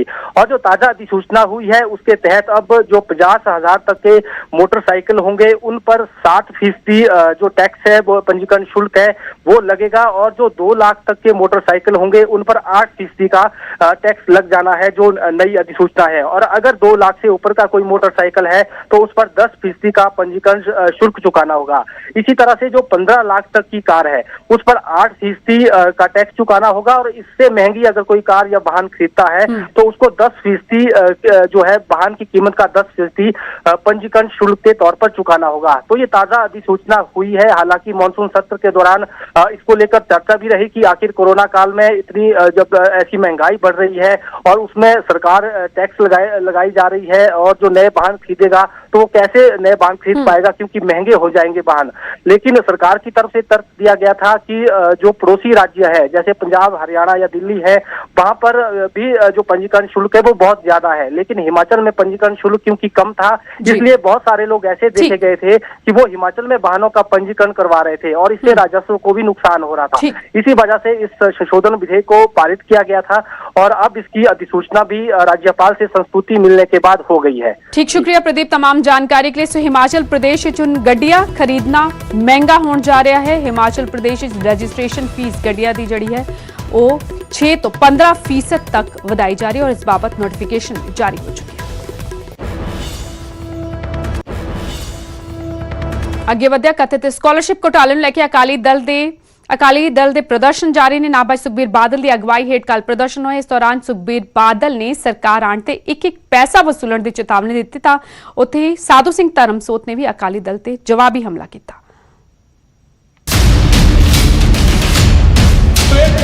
ਕੈਪਟਨ ਸਰਕਾਰ ਜਿਸ ਵਜ਼ੀਫੇ ਘੁਟਾਲੇ ਦੇ ਵਿੱਚ ਆਪਣੇ ਮੰਤਰੀ ਨੂੰ ਕਲੀਨ ਚਿੱਟ ਦੇ ਚੁੱਕੀ ਹੈ, ਉसी ਨੂੰ ਮੁੱਦਾ ਬਣਾ ਕੇ ਹੁਣ ਵਿਰੋਧੀ ਸਰਕਾਰ ਨੂੰ ਘੇਰਨ ਮੈਦਾਨ ਦੇ ਵਿੱਚ ਉਤਰ ਪਏ ਨੇ। ਸੋਮਵਾਰ ਨੂੰ ਕੈਪਟਨ ਦੇ ਗ੍ਰਹਿ ਜ਼ਿਲ੍ਹੇ ਤੇ ਸਾਧੂ ਸਿੰਘ ਧਰਮਸੋਤ ਦੇ ਸ਼ਹਿਰ ਨਾਭਾ ਦੇ ਵਿੱਚ ਅਕਾਲੀਆਂ ਨੇ ਹੱਲਾ ਬੋਲਿਆ। ਧਰਨੇ ਪ੍ਰਦਰਸ਼ਨ ਦੀ ਅਗਵਾਈ ਕਰਨ ਪਹੁੰਚੇ ਸਨ ਖੁਦ ਅਕਾਲੀ ਦਲ ਦੇ ਪ੍ਰਧਾਨ ਸੁਖਬੀਰ ਸਿੰਘ ਬਾਦਲ, ਜਿਨ੍ਹਾਂ ਨੇ ਧਰਮਸੋਤ ਦੇ ਬਹਾਨੇ ਸਿੱਧਾ ਸੀਐਮ ਨੂੰ ਹੀ ਘੇਰ ਲਿਆ। ਮੈਂ ਬਰਦਾਸ਼ਤ ਨਹੀਂ ਕਰ ਸਕਦਾ ਕਿਵੇਂ ਲੁੱਟ ਚੱਲ ਰਹੀ ਹੈ, ਕਿਵੇਂ ਗਰੀਬਾਂ ਦੇ ਬੱਚਿਆਂ ਦਾ ਵਜ਼ੀਫਾ ਖੋਇਆ ਜਾ ਰਿਹਾ ਹੈ। ਐਜ ਅ ਮੰਤਰੀ एक मिनट नहीं रह सकता मंत्री जे मुख्यमंत्री चाहे, क्योंकि मुख्यमंत्री सारे इकट्ठे हैं। कैप्टन अमरिंदर सिंह को शर्म होनी चाहिए। क्लीन चिट दिंदे कि कहंदे कि साधु सिंह धर्मसोत ने कुछ नहीं किया पर थल्ले अफसरां ने कुछ किया है। ਅਕਾਲੀ ਦਲ ਦੀ ਕੋਸ਼ਿਸ਼ ਤਾਂ ਕੈਬਨਿਟ ਮੰਤਰੀ ਸਾਧੂ ਸਿੰਘ ਧਰਮਸੋਤ ਦੇ ਘਰ ਦਾ ਘਿਰਾਓ ਕਰਨ ਦੀ ਸੀ, ਪਰ ਪੁਲਿਸ ਪਹਿਲਾਂ ਹੀ ਬੈਰੀਕੇਡਿੰਗ ਦੇ ਨਾਲ ਮੌਕੇ ਉੱਤੇ ਮੌਜੂਦ ਸੀ। ਇਸ ਲਈ ਥੋੜਾ ਬਹੁਤ ਮਨਾਉਣ ਦਾ ਦੌਰ ਚੱਲਿਆ ਅਤੇ ਆਖਰ ਦੇ ਵਿੱਚ ਅਕਾਲੀ ਪ੍ਰਸ਼ਾਸਨ ਨੂੰ ਮੈਮੋਰੈਂਡਮ ਸੌਂਪ ਕੇ ਇਹ ਦਾਅਵਾ ਠੋਕ ਗਏ ਕਿ ਜੇਕਰ ਸਰਕਾਰ ਬਣੀ ਤਾਂ ਘੁਟਾਲੇ ਦੀ ਇੱਕ ਪਾਈ ਵਸੂਲੀ ਜਾਵੇਗੀ। ਜਿੰਨਾ ਪੈਸਾ ਖਾਦਾ ਸਾਰੇ ਵਿਆਜ ਇਹਦੇ ਢਿੱਡ ਚੋਂ ਕੱਢਾਂਗੇ। ਮੈਂ परमात्मा मेहर करे, परमात्मा मेहर करे, थोड़ा सिर ते हाथ होए, सरकार पंथी बन जाए। पहले 3 महीने के अंदर अंदर इंक्वायरी करके ऐजे चोर नूं अंदर करना बहुत जरूरी है। ਜਦੋਂ ਅਕਾਲੀਆਂ ਦਾ ਪ੍ਰਦਰਸ਼ਨ ਚੱਲ ਰਿਹਾ ਸੀ, ਧਰਮਸੋਤ ਨਾਭਾ ਦੀ ਬਜਾਏ ਚੰਡੀਗੜ੍ਹ ਦੇ ਵਿੱਚ ਮੌਜੂਦ ਸਨ, ਜਿੱਥੇ ਉਹਨਾਂ ਨੇ ਜਵਾਬੀ ਹਮਲਾ ਬੋਲਿਆ। ਰਿਕਾਰਡ ਉੱਥੇ ਪਿਆ ਹੈ, ਹਮੇਸ਼ਾ ਪਿਆ ਰਹਿਣਾ ਹੈ। ਰਿਕਾਰਡ ਬੋਲਦਾ ਰਹਿ ਗਿਆ, ਜਾ ਕੇ ਇੱਥੇ ਮੱਥਾ ਮਾਰਨ ਦੀ ਬਜਾਏ ਉੱਥੇ ਰਿਕਾਰਡ ਨਾਲ ਮੱਥਾ ਮਾਰਨ ਦੱਸ ਦੇਣ ਜਾ ਕੇ। ਸੋ ਜਿਨ੍ਹਾਂ ਲੋਕਾਂ ਨੇ ਪੰਜਾਬ ਨੂੰ ਲੁੱਟਿਆ ਤੇ ਕੁੱਟਿਆ, ਪੰਜਾਬ ਵਾਸੀਆਂ ਨੂੰ ਮੈਂ ਕਹਿੰਦਾ, ਜਿਨ੍ਹਾਂ ਨੇ ਸ਼ਹਿ ਤੇ ਬੇਅਦਬੀਆਂ ਹੋਈਆਂ, ਉਹ ਲੋਕ ਸਾਡੇ ਤੇ ਇਲਜ਼ਾਮ ਲਾਉਂਦੇ ਨੇ। ਜਿਨ੍ਹਾਂ ਨੇ ਸਾਰਾ ਪੰਜਾਬ ਲੁੱਟ ਕੇ ਖਾ ਲਿਆ, ਅਹਿਮਦ ਸ਼ਾਹ ਅਬਦਾਲੀ ਤੋਂ ਬਾਅਦ ਜੇ ਕੋਈ ਲੁੱਟਣ ਵਾਲਾ ਟੋਲਾ ਆਇਆ, ਬਾਦਲ ਤੇ ਮਜੀਠੀਏ ਦਾ ਟੋਲਾ ਆਇਆ ਹੈ। ਇਹਨਾਂ ਦਿਨੀ ਪੰਜਾਬ ਦੀ ਸਿਆਸੀ ਫਿਜ਼ਾ ਦੇ ਵਿੱਚ ਪ੍ਰਦਰਸ਼ਨਾਂ ਦਾ ਦੌਰ ਜਾਰੀ ਹੈ। ਕਿਸਾਨਾਂ ਦੇ ਸੰਘਰਸ਼ ਦੌਰਾਨ ਅਕਾਲੀ ਦਲ ਸਕਾਲਰਸ਼ਿਪ ਘੁਟਾਲੇ ਦਾ ਮੁੱਦਾ ਹੋਰ ਪਖਾ ਕੇ, ਜਿੱਥੇ 2022 ਚ ਸੱਤਾ ਦੇ ਨਿੱਘ ਦਾ ਸੁਪਨਾ ਵੇਖ ਰਿਹਾ ਹੈ, ਜਦੋਂ ਕਿ ਪਹਿਲੇ ਦਿਨ ਤੋਂ ਹੀ ਆਪਣੇ ਮੰਤਰੀ ਨੂੰ ਪਾਕ ਸਾਫ਼ ਦੱਸ ਰਹੀ ਕਾਂਗਰਸ ਇਸ ਮੁੱਦੇ ਨੂੰ ਹੁਣ ਬਹੁਤੀ ਹਵਾ ਦੇਣ ਦੇ ਮੂਡ ਦੇ ਵਿੱਚ ਨਹੀਂ। ਨਾਭਾ ਤੋਂ ਭੁਪਿੰਦਰ ਸਿੰਘ, ਨਿਊਜ਼ 18 ਪੰਜਾਬ। ਪਿਆਜ਼ ਦੀ ਕੀਮਤਾਂ ਨੂੰ ਲੈ ਕੇ ਵੀ ਪੰਜਾਬ ਦੀ ਸਿਆਸਤ ਗਰਮਾਈ ਹੋਈ ਹੈ। ਚੰਡੀਗੜ੍ਹ ਪੰਜਾਬ ਯੂਥ ਕਾਂਗਰਸ ਨੇ ਰਾਜ ਭਵਨ ਦੇ ਬਾਹਰ ਪ੍ਰਦਰਸ਼ਨ ਕੀਤਾ ਤਾਂ ਅੰਮ੍ਰਿਤਸਰ ਵਿੱਚ ਤਰੁਣ ਚੁੱਗ ਦੇ ਘਰ ਦੇ ਬਾਹਰ ਮਹਿਲਾ ਕਾਂਗਰਸ ਨੇ ਰੋਸ ਮੁਜ਼ਾਹਰਾ ਕੀਤਾ। ਦੋ ਤਸਵੀਰਾਂ ਵੇਖ ਸਕਦੇ ਹੋ। ਚੰਡੀਗੜ੍ਹ ਵਿਖੇ ਯੂਥ ਕਾਂਗਰਸ ਪ੍ਰਧਾਨ ਬਰਿੰਦਰ ਢਿੱਲੋਂ ਦੀ ਅਗਵਾਈ ਹੇਠ ਰਾਜ ਭਵਨ ਦੇ ਬਾਹਰ ਦੀਆਂ ਇਹ ਤਸਵੀਰਾਂ ਕੱਲ ਪਹੁੰਚੇ ਸਨ ਯੂਥ ਕਾਂਗਰਸ ਦੇ ਆਗੂ ਅਤੇ ਕੋਸ਼ਿਸ਼ ਕੀਤੀ ਸੀ ਕਿ ਗਵਰਨਰ ਦੇ ਨਾਲ ਮੁਲਾਕਾਤ ਹੋ ਸਕੇ, ਲੇਕਿਨ ਮੁਲਾਕਾਤ ਦੇ ਲਈ ਸਮਾਂ ਨਹੀਂ ਮਿਲਿਆ। ਦਰਅਸਲ ਗਵਰਨਰ ਨੂੰ ਮਿਲ ਕੇ ਦੀਵਾਲੀ ਗਿਫਟ ਦੇ ਤੌਰ ਤੇ ਪਿਆਜ਼ ਅਤੇ ਆਲੂ ਦੀਆਂ ਟੋਕਰੀਆਂ ਦੇਣ ਪਹੁੰਚੇ ਸਨ। ਇਹ ਜਿਹੜੀਆਂ ਟੋਕਰੀਆਂ ਨਜ਼ਰ ਆ ਰਹੀਆਂ ਨੇ, ਦੀਵਾਲੀ ਗਿਫਟ ਜਿਹੜਾ ਨਜ਼ਰ ਆ ਰਿਹਾ, ਇਹਨਾਂ ਵਿੱਚ ਪਿਆਜ਼ ਆਲੂ ਸਨ, ਮਹਿੰਗੀ ਸਬਜ਼ੀਆਂ ਸਨ ਅਤੇ ਮਹਿੰਗੀ ਸਬਜ਼ੀਆਂ ਨੂੰ ਲੈ ਕੇ ਇਹ ਕਾਂਗਰਸ ਦਾ ਪ੍ਰਦਰਸ਼ਨ ਸੀ। ਯੂਥ ਕਾਂਗਰਸ ਦਾ ਪ੍ਰਦਰਸ਼ਨ ਚੰਡੀਗੜ੍ਹ ਵਿਖੇ ਤੇ ਦੂਜੇ ਪਾਸੇ ਅੰਮ੍ਰਿਤਸਰ ਵਿੱਚ ਤਰੁਣ ਚੁੱਗ ਦੇ ਘਰ ਬੀਜੇਪੀ ਦੇ ਸੀਨੀਅਰ ਆਗੂ ਤਰੁਣ ਚੁੱਗ ਦੇ ਘਰ ਦੇ ਬਾਹਰ ਮਹਿਲਾਵਾਂ ਡਟੀਆਂ, ਉੱਥੇ ਵੀ ਪਿਆਜ਼ ਆਲੂ ਦੀਆਂ ਟੋਕਰੀਆਂ ਲੈ ਕੇ ਮਹਿਲਾਵਾਂ ਪਹੁੰਚੀਆਂ ਸਨ। 10 मिनट बाद बंद कर देंगे, याद करता हूँ थोड़ा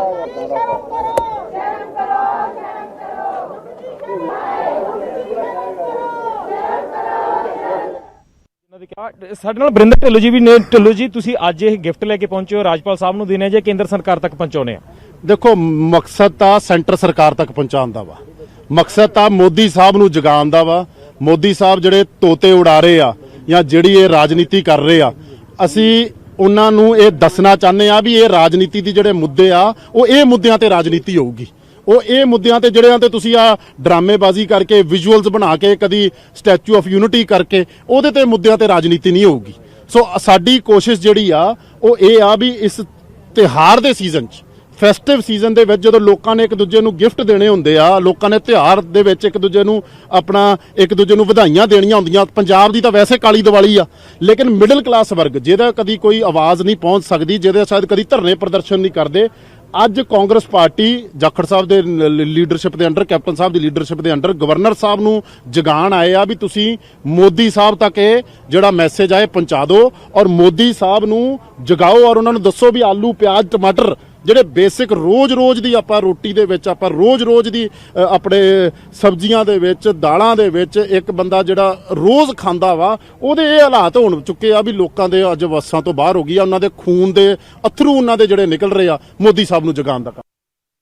ਤਿਉਹਾਰਾਂ ਦੇ ਮੌਸਮ ਦੇ ਵਿੱਚ ਅਕਸਰ ਇੱਕ ਦੂਸਰੇ ਵੱਲੋਂ ਤੋਹਫੇ ਜਿਹੜੇ ਨੇ ਉਹ ਦਿੱਤੇ ਜਾਂਦੇ ਨੇ, ਪਰ ਪੰਜਾਬ ਮਹਿਲਾ ਕਾਂਗਰਸ ਵੱਲੋਂ ਅੱਜ ਇੱਕ ਵੱਖਰਾ, ਅਸੀਂ ਕਹਿ ਸਕਦੇ ਕਿ ਸਿਆਸੀ ਤੋਹਫਾ ਜਿਹੜਾ ਉਹ ਬੀਜੇਪੀ ਦੇ ਕੌਮੀ ਜਨਰਲ ਸਕੱਤਰ ਤਰੁਣ ਚੁੱਗ ਦੇ ਘਰ ਦੇ ਬਾਹਰ ਪਹੁੰਚੀਆਂ ਨੇ। ਮਹਿਲਾਵਾਂ ਪੰਜਾਬ ਮਹਿਲਾ ਕਾਂਗਰਸ ਦੀ ਪ੍ਰਧਾਨ ਮਮਤਾ ਦੱਤਾ ਦੀ ਅਗਵਾਈ ਦੇ ਵਿੱਚ ਸਾਰੀਆਂ ਜਿਹੜੀਆਂ ਕਾਂਗਰਸੀ ਵਰਕਰ ਨੇ ਉਹ ਇੱਥੇ ਪਹੁੰਚੀਆਂ ਨੇ ਔਰ ਇਹਨਾਂ ਦੇ ਹੱਥ ਦੇ ਵਿੱਚ ਇੱਕ ਗਿਫਟ ਪੈਕ ਜਿਹੜਾ ਤਿਆਰ ਕੀਤਾ ਗਿਆ, ਜਿਸ ਦੇ ਵਿੱਚ ਸਬਜ਼ੀਆਂ ਨੇ ਔਰ ਆਪਣਾ ਇੱਕ ਰੋਸ ਇਹਨਾਂ ਵੱਲੋਂ ਜ਼ਾਹਿਰ ਕੀਤਾ ਜਾ ਰਿਹਾ ਹੈ। ਇਹ ਦੱਸਿਆ ਜਾ ਰਿਹਾ ਕਿ ਤਰੁਣ ਚੁੱਗ ਇਸ ਵੇਲੇ ਆਪਣੇ ਘਰ ਦੇ ਵਿੱਚ ਮੌਜੂਦ ਨਹੀਂ ਹਨ, ਜਿਸ ਕਰਕੇ ਇਹਨਾਂ ਨੂੰ ਇੱਥੇ ਰੋਕਿਆ ਗਿਆ। ਤੁਸੀਂ ਦੇਖ ਸਕਦੇ ਹੋ ਕਿ ਪੁਲਿਸ ਦੇ ਸੀਨੀਅਰ ਜਿਹੜੇ ਅਧਿਕਾਰੀ ਵੀ ਮੌਕੇ ਤੇ ਮੌਜੂਦ ਨੇ ਔਰ ਇਹਨਾਂ ਵੱਲੋਂ ਨਾਅਰੇਬਾਜ਼ੀ ਕੀਤੀ ਜਾ ਰਹੀ ਹੈ। ਮਮਤਾ ਦੱਤਾ ਤੋਂ ਅਸੀਂ ਜਾਣਦੇ ਹਾਂ। ਮੈਮ, ਸਭ ਤੋਂ ਪਹਿਲਾਂ ਇਹ ਜਿਹੜਾ ਤੋਹਫਾ ਤੁਹਾਡੇ ਵੱਲੋਂ ਤਿਆਰ ਕੀਤਾ ਗਿਆ, ਇਹਨੂੰ ਕੀ ਸਮਝਿਆ ਜਾਵੇ ਕਿ ਇਹ ਸਿਆਸੀ ਤੋਹਫਾ ਹੈ ਜਾਂ ਕੀ ਇਹਦੇ ਰਾਹੀਂ ਤੁਸੀਂ ਕੀ ਮੈਸੇਜ ਦੇਣਾ ਚਾਹੁੰਦੇ ਹੋ? ਕੋਈ ਸਿਆਸੀ ਤੋਹਫਾ ਨਹੀਂ ਹੈ। ਮਹਿਲਾਵਾਂ ਜਵਾਬ ਮੰਗਦੀਆਂ ਇਹਨਾਂ ਦੇ ਕੋਲੋਂ। ਅਸੀਂ ਇਹ ਚੁੱਗ ਨੂੰ ਸਾਹਿਬ ਨੂੰ ਦੇਣ ਇਸ ਲਈ ਆਏ ਆ ਕਿ ਉਹ ਆਪਣੀ ਗੂੰਗੀ ਬੈਰੀ ਸਰਕਾਰ ਨੂੰ ਸੁੱਤੀ ਨੂੰ ਉਠਾਣ ਕਿ ਪਿਆਜ਼ ਅੱਜ 80 ਰੁਪਏ ਕਿਲੋ, ਟਮਾਟਰ 70 ਰੁਪਏ ਕਿਲੋ, ਆਲੂ 60 ਰੁਪਏ ਕਿਲੋ, ਬਾਕੀ ਸਬਜ਼ੀਆਂ ਅਸਮਾਨ ਨੂੰ ਛੂ ਰਹੀਆਂ ਨੇ, ਰੇਟ ਉਹਨਾਂ ਦੇ ਇੰਨੇ ਨੇ।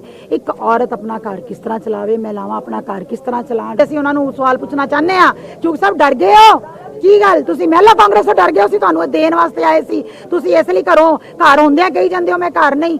ਜੇ ਉਹਨਾਂ ਨੂੰ ਥੋੜੀ ਬਹੁਤੀ ਵੀ ਸ਼ਰਮ ਹੈ ਤੇ ਕਿਸੇ ਨੂੰ ਭੇਜਣ ਤੇ ਆ ਕੇ ਸਾਡੇ ਕੋਲੋਂ ਟੋਕਰੀ ਜਿਹੜੀ ਹੈ ਇਹ ਲੈ ਜਾਣ। ਅਸੀਂ ਉਹਨਾਂ ਨੂੰ ਇਹ ਦੱਸਣ ਵਾਸਤੇ ਆਏ ਆ ਕਿਉਂਕਿ ਉਹਨਾਂ ਨੂੰ ਸ਼ਾਇਦ ਰੇਟ ਦਾ ਨਹੀਂ ਪਤਾ ਲੱਗਦਾ ਪਿਆ। ਪੰਜਾਬ ਮਹਿਲਾ ਕਾਂਗਰਸ ਵੱਲੋਂ ਤਰੁਣ ਚੁੱਗ ਜਾਂ ਬੀਜੇਪੀ ਦੇ ਲਈ ਇੱਕ ਦੀਵਾਲੀ ਗਿਫਟ ਲੈ ਕੇ ਪਹੁੰਚੇ ਹੋ। ਦੀਵਾਲੀ ਕਾਦੀ ਹੈ ਜੀ? ਕਾਲੀ ਦੀਵਾਲੀ ਹੈ। ਸਾਡੇ ਕਿਸਾਨ ਭੈਣ ਭਰਾ ਜਿਹੜੇ ਕਿਸਾਨ ਰੇਲ ਪਟੜੀਆਂ ਤੇ ਬੈਠੇ, ਧਰਨਿਆਂ ਤੇ ਬੈਠੇ ਹੋਏ ਹੈ, ਜੋ ਸਾਡੀਆਂ ਮਹਿਲਾਵਾਂ ਨਾਲ ਹੋ ਰਹੀ ਹੈ। ਮੈਂ ਇੱਕ ਗਿਫਟ ਨਹੀਂ ਹੈ, ਅਸੀਂ ਉਹਨਾਂ ਨੂੰ ਇੱਕ ਦਿਖਾਉਣ ਵਾਸਤੇ ਆਏ ਆ। ਅਸੀਂ ਇਹ ਗਿਫਟ ਉਹਨਾਂ ਨੂੰ, ਇਹ ਗਿਫਟ ਹੈਗਾ ਕਿ ਗਿਫਟ ਤੁਹਾਨੂੰ ਤਾਂ ਦਿੰਦੇ ਪਿਆ ਕਿ ਯਾਦ ਕਰਾਓ ਆਪਣੀ ਸਰਕਾਰ ਗੂੰਗੀ ਬੋਲੀ ਸੁੱਤੀ ਨੂੰ ਉਠਾਓ। ਇਹ ਨੇ ਮਮਤਾ ਦੱਤਾ ਜੋ ਕਿ ਪੰਜਾਬ ਮਹਿਲਾ ਕਾਂਗਰਸ ਦੇ ਪ੍ਰਧਾਨ ਨੇ ਔਰ ਇਹਨਾਂ ਦੀ ਅਗਵਾਈ ਦੇ ਵਿੱਚ ਬਹੁਤ ਸਾਰੀਆਂ ਜਿਹੜੀਆਂ ਮਹਿਲਾਵਾਂ ਨੇ ਉਹ ਤਰੁਣ ਚੁੱਗ ਦੇ ਘਰ ਦੇ ਬਾਹਰ ਪਹੁੰਚੀਆਂ ਨੇ ਔਰ ਇਹਨਾਂ ਵੱਲੋਂ ਇਹੀ ਗੱਲ ਕਹੀ ਜਾ ਰਹੀ ਹੈ ਕਿ ਇਹ ਜਿਹੜਾ ਗਿਫਟ ਉਹਨਾਂ ਵੱਲੋਂ ਤਿਆਰ ਕੀਤਾ ਗਿਆ ਉਹ ਇੱਕ ਸੰਕੇਤਕ ਰੂਪ ਦੇ ਵਿੱਚ ਤਿਆਰ ਕੀਤਾ ਗਿਆ। ਪਰ ਹੁਣ ਦੇਖਣਾ ਇਹ ਹੋਏਗਾ ਕਿ ਆਖਿਰਕਾਰ ਬੀਜੇਪੀ ਦੇ ਸੀਨੀਅਰ ਆਗੂ ਵੱਲੋਂ ਇਹ ਜਿਹੜਾ ਤੋਹਫਾ ਇਹ ਮਹਿਲਾਵਾਂ ਲੈ ਕੇ ਪਹੁੰਚੀਆਂ ਨੇ ਉਸ ਨੂੰ ਕਬੂਲ ਕੀਤਾ ਜਾਂਦਾ ਜਾਂ ਫਿਰ ਨਹੀਂ। ਕੈਮਰਾਮੈਨ ਹਨੀਸ਼ ਕੁਮਾਰ ਦੇ ਨਾਲ ਰਾਜੀਵ ਸ਼ਰਮਾ, ਨਿਊਜ਼ 18 ਅੰਮ੍ਰਿਤਸਰ। ਅੱਗੇ ਵਧਿਆ ਖਬਰ ਫਰੀਦਕੋਟ ਤੋਂ, ਜਿੱਥੇ ਗੁਰੂ ਗੋਬਿੰਦ ਸਿੰਘ ਮੈਡੀਕਲ ਹਸਪਤਾਲ ਇੱਕ ਵਾਰ ਫਿਰ ਸਵਾਲਾਂ ਦੇ ਘੇਰੇ 'ਚ। ਇਸ ਵਾਰ ਹਸਪਤਾਲ ਪ੍ਰਸ਼ਾਸਨ ਵੱਲੋਂ ਜੋ ਲਾਪਰਵਾਹੀ ਵਰਤੀ ਗਈ, ਉਸਨੇ ਤਾਂ ਆਮ ਇਨਸਾਨਾਂ ਦੇ ਨਾਲ-ਨਾਲ ਮ੍ਰਿਤਕ ਮਰੀਜ਼ਾਂ ਦੀ ਆਤਮਾ ਤੱਕ ਨੂੰ ਝੰਜੋੜ ਕੇ ਰੱਖ ਦਿੱਤਾ ਹੈ।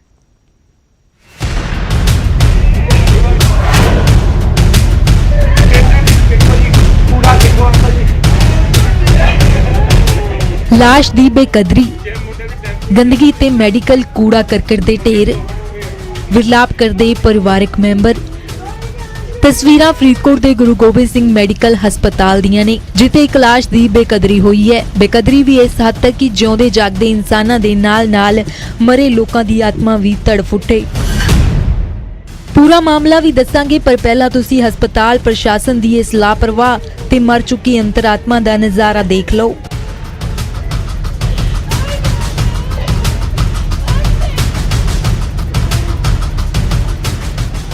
ਇਹ ਲਾਸ਼ ਹੈ 26 ਸਾਲਾ ਆਕਾਸ਼ਦੀਪ ਦੀ, ਜੋ ਦੇਰ ਰਾਤ ਆਪਣੇ ਦੋਸਤਾਂ ਦੇ ਨਾਲ ਘਰੋਂ ਬਾਹਰ ਗਿਆ ਸੀ। ਦੇਰ ਰਾਤ ਤੱਕ ਘਰ ਨਾ ਪਰਤਿਆ ਤਾਂ ਪਰਿਵਾਰ ਵਾਲਿਆਂ ਨੂੰ ਖਬਰ ਮਿਲੀ ਕਿ ਆਕਾਸ਼ਦੀਪ ਨੂੰ ਗੁਰੂ ਗੋਬਿੰਦ ਸਿੰਘ ਹਸਪਤਾਲ 'ਚ ਭਰਤੀ ਕਰਵਾਇਆ ਗਿਆ। ਪਰਿਵਾਰ ਵਾਲੇ ਹਸਪਤਾਲ ਪੁੱਜੇ ਤਾਂ ਉਹਨਾਂ ਦੇ ਪੈਰਾਂ ਹੇਠੋਂ ਜ਼ਮੀਨ ਖਿਸਕ ਗਈ। ਸਾਹਮਣੇ ਜਵਾਨ ਪੁੱਤ ਦੀ ਲਾਸ਼ ਜੋ ਪਈ ਸੀ। ਲਾਸ਼ ਵੀ ਅਜਿਹੇ ਹਾਲਾਤਾਂ 'ਚ ਕਿ ਪਰਿਵਾਰ ਨੇ ਸੋਚਿਆ ਵੀ ਨਹੀਂ ਹੋਣਾ। ਇੱਕ ਤਾਂ ਪੁੱਤ ਦੀ ਮੌਤ ਦਾ ਦਰਦ ਤੇ ਦੂਜਾ ਪੁੱਤ ਦੀ ਲਾਸ਼ ਨਾਲ ਇੰਨੀ ਬੇਕਦਰੀ। ਕੋਈ ਸੋਚ ਵੀ ਨਹੀਂ ਸਕਦਾ ਕਿ ਮਾਪਿਆਂ ਦੇ ਦਿਲ ਉੱਤੇ ਕੀ ਬੀਤ ਰਹੀ ਹੋਵੇਗੀ। ਯਾਰਾਂ ਦੋਸਤਾਂ ਨੇ ਕਿਹਾ ਸ਼ਾਮ ਨੂੰ ਫੋਨ ਕੀਤਾ, ਇਹਨੂੰ ਫੋਨ ਨਹੀਂ ਮਿਲ ਰਿਹਾ ਸੀਗਾ। ਫਿਰ ਅਸੀਂ ਲੱਭਦੇ ਵਗੈਰਾ ਰਹੇ, ਕਿਸੇ ਦਾ ਫੋਨ ਆਇਆ ਐਂ ਕਰਕੇ ਤੁਹਾਡਾ ਬੇਟਾ ਜਿਹੜਾ ਉਹ ਅਨਕੌਂਸ਼ੀਅਸ ਹੈ, ਮੈਡੀਕਲ 'ਚ ਹੈ। ਅਸੀਂ ਮੈਡੀਕਲ ਆਏ ਹੈ ਜਦੋਂ, ਤੇ ਅਸੀਂ ਪੁੱਛਣ ਲੱਗ ਪਏ, ਤੇ ਮੈਂ ਇਹ ਬੋਡੀ ਇੱਥੇ ਪਈ ਵੇਖੀ ਤੇ ਮੈਂ ਮੂੰਹ ਚੱਕ ਕੇ ਵੇਖਿਆ, ਮੈਨੂੰ ਪਤਾ ਲੱਗ ਗਿਆ ਮੇਰਾ ਭਰਾ ਹੀ ਹੈ। ਤੇ ਸਾਨੂੰ ਇਹ ਬੜਾ ਦੁੱਖ ਹੋਇਆ ਵੀ ਸਾਡੀ ਬੋਡੀ ਸਾਂਭਣ ਦੀ ਬਜਾਏ ਜਾਂ ਮੋਰਚਰੀ 'ਚ ਹੀ ਰੱਖ ਦਿੰਦੇ, ਵੀ ਇੱਥੇ ਕਿਉਂ ਰੱਖੀ ਹੈ। ਅਸੀਂ ਕਿਹਾ ਵੀ ਤੁਸੀਂ ਇਹ ਦੱਸੋ ਵੀ ਆ ਗੰਦ ਦੇ ਵਿੱਚ ਕਿਉਂ ਕੀਤਾ, ਇੱਥੇ ਤੁਸੀਂ ਉੱਥੇ ਰਹਿੰਦੇ ਜਿੱਥੇ ਬੈੱਡ ਤੇ ਤੁਹਾਨੂੰ ਲੈ ਕੇ ਦਾਖਲ ਕੀਤਾ ਇਹਨਾਂ ਨੇ, ਤੇ ਉਹ ਕੋਈ ਗੱਲ ਨਹੀਂ ਕਹਿੰਦੇ। ਜਿਹਦੀ ਡਿਊਟੀ ਸੀ ਉਹ ਪਹਿਲਾਂ 8 ਵਜੇ ਤੋਂ ਪਹਿਲਾਂ ਡਿਊਟੀ ਸੀ, ਉਹਨਾਂ ਨਾਲ ਗੱਲ ਕਰੋ ਕਹਿੰਦੇ। ਵੇਸਟੇਜ ਸਾਰੀ ਇੱਥੇ ਸਿੱਟਦੇ ਜੀ ਮਹਿਕਮੇ ਵਾਲੇ ਜੀ। ਅਸੀਂ ਪ੍ਰਸ਼ਾਸਨ ਤੋਂ ਮੰਗ ਕਰਦੇ ਹਾਂ ਵੀ ਆ ਇਹਨਾਂ ਤੇ ਕਾਰਵਾਈ ਕੀਤੀ ਜਾਵੇ ਮੈਡੀਕਲ ਵਾਲਿਆਂ ਦੇ।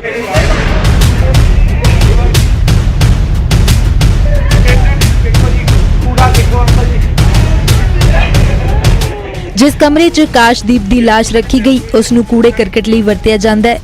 इत्थे मैडिकल वेस्टेज सुट्टी जाती है ते जिस चादर नाल आकाशदीप की लाश नू ढकिया गया उस नाल शायद हस्पताल दा कूड़ा करकट ढोया जांदा है। खैर मीडिया जरिए लाश की हुई बेकदरी की खबर मैडिकल सुपरिटेंडेंट साहब तक पुज गई है ते जनाब जल्द कार्रवाई का भरोसा भी दे रहे हैं। डेड बॉडी की रिस्पैक्ट रखनी अटमोस्ट जरूरी है, बहुत जरूरी है किसी डेड बॉडी की रिस्पैक्ट करनी। जे किसी ने की है वो जो बनती कार्रवाई पूरी होएगी। ये इन्फॉर्मेशन तुसी मैनू दे रहे हो है, मैं ये हुणे संज्ञान लैके हुणे कार्रवाई करदा क्योंकि वो जो डॉक्टर कंसर्न से वो एक्सप्लेनेशन कॉल कर दें या जो स्टाफ वो एक्सप्लेनेशन कॉल कर दें। कार्रवाई कदों ते किस खिलाफ होगी इसका इंतजार है। हस्पताल प्रशासन की इस लापरवाही ने सिर्फ देखण वालियां दी आत्मा नूं नहीं झंजोड़िया, सगों इस सरकारी हस्पताल दीयां उपलब्धियां च एक होर मैडल भी जोड़िया। फरीदकोट तो नरेश सेठी, न्यूज़ 18। ਅੱਗੇ ਵਧਿਆ ਸਖਤੀ ਦੇ ਬਾਵਜੂਦ ਪੰਜਾਬ ਵਿੱਚ ਕਿਸਾਨ ਪਰਾਲੀ ਸਾੜਨ ਲਈ ਬਜ਼ਿੱਦ ਨੇ। ਮਾਨਸਾ ਦੇ ਪਿੰਡ ਜੋਗਾ 'ਚ ਕਿਸਾਨਾਂ ਨੇ ਸਰਕਾਰੀ ਅਫਸਰਾਂ ਦਾ ਘਿਰਾਵ ਕਰਕੇ ਪ੍ਰਦਰਸ਼ਨ ਕੀਤਾ। ਦਰਅਸਲ ਇਹ ਆਫੀਸਰ ਪਰਾਲੀ ਸਾੜਨ ਦੇ ਮਾਮਲੇ 'ਚ ਗਿਰਦਾਵਰੀ ਕਰਨ ਪਹੁੰਚੇ ਹੋਏ ਸਨ। ਕਿਸਾਨਾਂ ਨੇ ਰੋਸ ਜਤਾਇਆ ਕਿ ਸਾਧਨ ਮਹਿੰਗੇ ਹੋਣ ਕਾਰਨ ਉਹਨਾਂ ਨੂੰ ਮਜਬੂਰਨ ਪਰਾਲੀ ਸਾੜਨੀ ਪੈਂਦੀ ਹੈ। ਉੱਪਰੋਂ ਕੇਂਦਰ ਨੇ ਕੋਈ ਹੱਲ ਕੱਢਣ ਦੀ ਬਜਾਏ ਕਿਸਾਨਾਂ ਤੇ ਹੀ 1 ਕਰੋੜ ਰੁਪਏ ਦਾ ਜੁਰਮਾਨਾ ਲਾ ਦਿੱਤਾ ਹੈ। ਕਿਸਾਨਾਂ ਨੇ ਚੇਤਾਵਨੀ ਦਿੱਤੀ ਹੈ ਕਿ ਜੁਰਮਾਨਾ ਭਾਵੇਂ ਕਿੰਨਾ ਵੀ ਕਿਉਂ ਨਾ ਹੋਏ ਉਹ ਹਰ ਹਾਲ ਵਿੱਚ ਪਰਾਲੀ ਸਾੜਨਗੇ। ਅਸੀਂ ਸਰਕਾਰ ਨੂੰ ਕਈ ਵਾਰੀ ਬੇਨਤੀਆਂ ਕਰ ਚੁੱਕੇ ਹਾਂ, ਪੰਜਾਬ ਸਰਕਾਰ ਨੂੰ, ਵੀ ਇਹਦਾ ਕੋਈ ਹੱਲ ਲੱਭਿਆ ਜਾਵੇ, ਪਰ ਸਰਕਾਰ ਹੱਲ ਕਰਨ ਦੀ ਬਜਾਏ ਸਾਡੇ ਧੱਕੇ ਤੇ ਧੱਕਾ ਮਾਰ ਕੇ ਸਾਡੇ ਤੇ ਮਤਲਬ ਅਤਿਆਚਾਰ ਕਰ ਰਹੀ ਹੈਗੀ। ਕਿਸਾਨ ਨੂੰ ਪਰਾਲੀ ਮਚਾਉਣ ਤੋਂ ਬਗੈਰ ਕੋਈ ਹੱਲ ਹੀ ਨਹੀਂ। ਜਾਂ ਅਸੀਂ ਇਹਨਾਂ ਨੂੰ ਕਿਹਾ ਵੀ ਸਾਡਾ ਕੋਈ ਸਾਨੂੰ 200 ਰੁਪਇਆ ਕੁਆਟਲ ਜਾਂ 6000 ਰੁਪਇਆ ਕਿੱਲੇ ਮਗਰ ਦੇਵੋ, ਥਾਂ ਦੱਸੋ, ਅਸੀਂ ਉੱਥੇ ਛੱਟਣ ਨੂੰ ਤਿਆਰ ਹਾਂ। ਸਾਡਾ ਕੋਈ ਇਹ ਜੀਅ ਨਹੀਂ ਕਰਦਾ ਵੀ ਅਸੀਂ ਪਰਾਲੀ ਨੂੰ ਅੱਗ ਲਾ ਕੇ ਵਾਤਾਵਰਨ ਖਰਾਬ ਕਰੀਏ। ਇੱਥੇ ਕਿੰਨੀਆਂ ਹੋਰ ਚੀਜ਼ਾਂ ਨੇ ਹੈਗੀਆਂ, ਸਰਕਾਰ ਉਹਨਾਂ ਵੱਲ ਵੀ ਧਿਆਨ ਦੇਵੇ। ਇਹਦਾ ਸਿਰਫ 8-7% और पराली साड़न ਦੀਆਂ ਕੁਝ ਤਸਵੀਰਾਂ ਮੋਗਾ ਤੋਂ ਵੀ ਸਾਹਮਣੇ ਆਈਆਂ। ਮੋਗਾ ਦੇ ਕਈ ਇਲਾਕਿਆਂ ਤੋਂ ਪਰਾਲੀ ਸਾੜਨ ਦੀਆਂ ਤਸਵੀਰਾਂ ਸਾਹਮਣੇ ਆਈਆਂ। ਸਰਕਾਰ ਦੀ ਮਨਾਹੀ ਦੇ ਬਾਵਜੂਦ ਲਗਾਤਾਰ ਕਿਸਾਨ ਪਰਾਲੀ ਸਾੜ ਰਹੇ ਨੇ ਔਰ ਕਿਸਾਨਾਂ ਦਾ ਇਹ ਤਰਕ ਹੈ ਕਿ ਕਿਉਂਕਿ ਉਹ ਪਰਾਲੀ ਨੂੰ ਸਾਂਭ ਨਹੀਂ ਸਕਦੇ, ਪਰਾਲੀ ਨੂੰ ਸਾਂਭਣ ਲਈ ਮੋਟਾ ਖਰਚਾ ਆਉਂਦਾ ਹੈ, ਉਹ ਚੁੱਕ ਨਹੀਂ ਸਕਦੇ ਇਹ ਖਰਚਾ, ਸਰਕਾਰ ਮਦਦ ਨਹੀਂ ਕਰਦੀ, ਇਸ ਕਾਰਨ ਉਹ ਪਰਾਲੀ ਸਾੜਨਗੇ।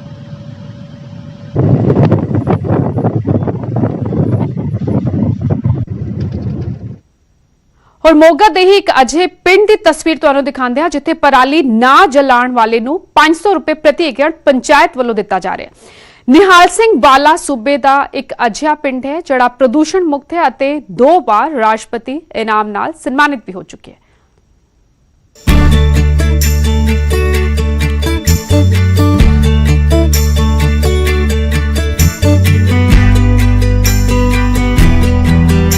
ਮੋਗਾ ਦਾ ਪਿੰਡ ਨਿਹਾਲ ਸਿੰਘ ਵਾਲਾ ਜਿਹੜਾ ਵਿਕਾਸ ਦੇ ਕੰਮਾਂ ਕਰਕੇ ਪੂਰੇ ਸੂਬੇ 'ਚ ਮਸ਼ਹੂਰ ਹੈ। ਜੀ ਹਾਂ, ਅਜਿਹਾ ਪਿੰਡ ਜਿੱਥੇ ਪਿੰਡ ਦੇ ਸਰਪੰਚ ਨੇ ਪਿੰਡ ਨੂੰ ਪਲਾਸਟਿਕ ਮੁਕਤ ਕੀਤਾ ਤੇ ਨੌਜਵਾਨਾਂ ਦੀ ਸਹਾਇਤਾ ਦੇ ਨਾਲ ਪਿੰਡ ਦੇ ਗੰਦੇ ਪਾਣੀ ਨੂੰ ਖੇਤੀ ਦੀ ਸਿੰਚਾਈ ਲਈ ਵਰਤਿਆ। ਦਰਅਸਲ ਕਿਸਾਨਾਂ ਦੀ ਮਜਬੂਰੀ ਨੂੰ ਵੇਖਦੇ ਹੋਏ ਸਰਪੰਚ ਨੇ 5 ਲੱਖ ਦੇ ਔਜ਼ਾਰ ਖਰੀਦੇ ਤਾਂ ਕਿ ਪਰਾਲੀ ਦਾ ਨਿਪਟਾਰਾ ਕੀਤਾ ਜਾ ਸਕੇ ਤੇ ਮਸ਼ੀਨਰੀ ਕੋਈ ਵੀ ਕਿਸਾਨ ਬਿਨਾਂ ਕਿਸੇ ਕੀਮਤ ਦੇ ਵਰਤ ਸਕਦਾ ਹੈ। ਸਰਕਾਰਾਂ ਕਾਨੂੰਨ ਤਾਂ ਬਣਾ ਰਹੀਆਂ ਪਰ ਸਰਕਾਰਾਂ ਕਿਸਾਨ ਦੀ ਬਾਹ ਨਹੀਂ ਫੜ ਰਹੀਆਂ। ਰਣਸੀਂਹ ਕਲਾਂ ਦੀ ਜਿਹੜੀ ਗ੍ਰਾਮ ਪੰਚਾਇਤ ਹੈ ਕਿਸਾਨਾਂ ਦੀ ਪੰਚਾਇਤ ਆ, ਇਹ ਕਿਸਾਨਾਂ ਦੀ ਅਧਿਆਇਸ਼ੀ ਪੰਚਾਇਤ ਆ, ਇਹ ਕਿਸਾਨਾਂ ਦੀ ਹਮਦਰ ਪੰਚਾਇਤ ਆ ਤੇ ਕਿਸਾਨਾਂ ਲਈ ਕੰਮ ਕਰਨ ਵਾਲੀ ਪੰਚਾਇਤ ਆ। 5 ਲੱਖ ਰੁਪਏ ਦੇ ਸੰਦ ਲਿਆਂਦੇ ਕਿਸਾਨਾਂ ਨੂੰ ਫ੍ਰੀ ਬਿਨਾਂ ਕਿਰਾਏ ਤੋਂ ਉਹ ਆਪਣੀ ਕਣਕ ਦੀ ਬਿਜਾਈ ਕਰਨ ਲਈ ਦਿੱਤੇ ਗਏ ਤੇ ਤਾਂ ਜੋ ਝੋਨੇ ਦੀ ਪਰਾਲੀ ਨੂੰ ਅੱਗ ਨਾ ਲਾਉਣ ਕਿਸਾਨ। ਅਸੀਂ ਸੂਬਾ ਸਰਕਾਰ ਤਾਂ ਨਹੀਂ, ਆਪਣੇ ਪਿੰਡ ਦੀ ਛੋਟੀ ਸਰਕਾਰ ਆ, ਸਾਡੇ ਕੋਲੇ ਕੋਈ ਬਹੁਤੇ ਸੋਰਸ ਨਹੀਂ। ਅਸੀਂ ਇਹ ਸਕੀਮ ਸ਼ੁਰੂ ਕੀਤੀ ਹੈ ਕਿ ਜਿਹੜੇ ਕਿਸਾਨ ਕੋਲੇ 2 ਏਕੜ ਜਾਂ 2 ਏਕੜ ਤੋਂ ਘੱਟ ਜ਼ਮੀਨ ਆ ਉਹਦੇ ਖੇਤ ਵਿੱਚ ਪਰਾਲੀ ਨੂੰ ਅੱਗ ਨਹੀਂ ਲਾਊਗਾ, ਅਸੀਂ ਉਹਨਾਂ ਕਿਸਾਨਾਂ ਨੂੰ 500 ਰੁਪਇਆ ਪ੍ਰਤੀ ਏਕੜ ਦੇ ਹਿਸਾਬ ਨਾਲ ਉਹਨਾਂ ਦੇ ਖਾਤਿਆਂ ਵਿੱਚ ਪਾਵਾਂਗੇ। ਕਿਸਾਨਾਂ ਨੂੰ ਗ੍ਰਾਮ ਪੰਚਾਇਤ ਰਣਸੀਂਹ ਕਲਾਂ ਵੱਲੋਂ ਫਾਰਮ ਵੀ ਵੰਡੇ ਜਾ ਰਹੇ ਆ, ਜਿਹੜੇ ਭਰਨ ਤੋਂ ਬਾਅਦ ਅਸੀਂ ਤਸਦੀਕ ਕਰਾਂਗੇ, ਚੈੱਕ ਕਰਕੇ ਆਵਾਂ ਖੇਤ ਦੇ ਵਿੱਚ ਕਿ ਵਾਕਿਆ ਇਹਨਾਂ ਕਿਸਾਨਾਂ ਨੇ ਅੱਗ ਨਹੀਂ ਲਾਈ, ਅਸੀਂ ਉਹਨਾਂ ਕਿਸਾਨਾਂ ਦੀ ਮਦਦ ਕਰਾਂਗੇ। ਕਿਸਾਨ ਵੀ ਪੰਚਾਇਤ ਦੀ ਪਹਿਲ ਕਦਮੀ ਤੋਂ ਖੁਸ਼ ਨੇ ਤੇ ਪਿਛਲੇ 2 ਸਾਲਾਂ ਤੋਂ ਬਿਨਾਂ ਪਰਾਲੀ ਸਾੜੇ ਖੇਤੀ ਕਰ ਰਹੇ ਨੇ, ਜਿਸ ਨਾਲ ਫਸਲ ਦਾ ਝਾੜ ਵੀ ਜ਼ਿਆਦਾ ਮਿਲ ਰਿਹਾ ਹੈ। ਕਮ ਸੇ ਕਮ 35-36 ਏਕੜ ਦੀ ਖੇਤੀ ਕਰਦੇ ਹਾਂ, ਜਿਹਦੇ ਵਿੱਚ ਅਸੀਂ 3 ਸਾਲ ਤੋਂ ਲੈ ਕੇ ਕਦੇ ਵੀ ਅੱਗ ਨਹੀਂ ਲਾਈ। ਜਿਹੜੇ ਸੰਦ ਆ ਉਹ ਸਾਡੀ ਗ੍ਰਾਮ ਪੰਚਾਇਤ ਨੇ 5 ਲੱਖ ਰੁਪਏ ਲਾ ਕੇ ਲਿਆਂਦੇ ਸੀਗੇ, ਉਸ ਦੀ ਵਜ੍ਹਾ ਨਾਲ ਲੋਕਾਂ ਨੂੰ ਉਤਸ਼ਾਹ ਪੈਦਾ ਹੋਇਆ ਵੀ ਅੱਗ ਨਾ ਲਾਈ ਜਾਵੇ। ਆਲੂ ਵੀ ਅਸੀਂ ਲਾਉਣੇ ਆ, 3 ਸਾਲ ਹੋ ਗਏ, ਪਲਾਓ ਹਲ ਲਿਆਂਦੇ ਸੀ ਉਹਨਾਂ ਨਾਲ ਪਲਟਾ ਕੇ ਤੇ ਬਸ ਵਿੱਚੇ ਪਰਾਲੀ ਦੇ ਆਲੂ ਲਾ ਦਿੰਦੇ, ਆਲੂਆਂ ਦਾ ਝਾੜ ਵੀ ਵੱਧ ਹੁੰਦਾ। ਸਾਫ਼ ਤੌਰ ਤੇ ਕਹਿਣਾ ਹੈ ਕਿ ਸੂਬਾ ਸਰਕਾਰ ਤਾਂ ਨਹੀਂ, ਲੇਕਿਨ ਸਾਡੇ ਪਿੰਡ ਦੀ ਛੋਟੀ ਸਰਕਾਰ ਤਾਂ ਹੈ, ਜਿਹਦੇ ਲਈ ਅਸੀਂ ਆਪਣੇ ਛੋਟੇ ਫੈਸਲੇ ਤਾਂ ਲੈ ਸਕਦੇ ਹਾਂ। ਇਸੇ ਕਰਕੇ ਹੀ ਪਿੰਡ ਦੀ ਪੰਚਾਇਤ ਨੇ ਇੱਕ ਫੈਸਲਾ ਲਿੱਤਾ ਕਿ ਪਿੰਡ ਨੂੰ ਪ੍ਰਦੂਸ਼ਣ ਰਹਿਤ ਕਰਨ ਲਈ ਪਿੰਡ ਦੇ 2 ਏਕੜ ਜਾਂ 2 ਏਕੜ ਤੋਂ ਘੱਟ ਵਾਲੇ ਕਿਸਾਨਾਂ ਨੂੰ ਹੈ 500 ਰੁਪਇਆ ਪ੍ਰਤੀ ਏਕੜ ਉਹਨਾਂ ਨੂੰ ਦਿੱਤਾ ਜਾਵੇ, ਜਿਹੜੇ ਆਪਦੇ ਖੇਤਾਂ ਦੇ ਵਿੱਚ ਪਰਾਲੀ ਨੂੰ ਅੱਗ ਨਹੀਂ ਲਾਉਣਗੇ।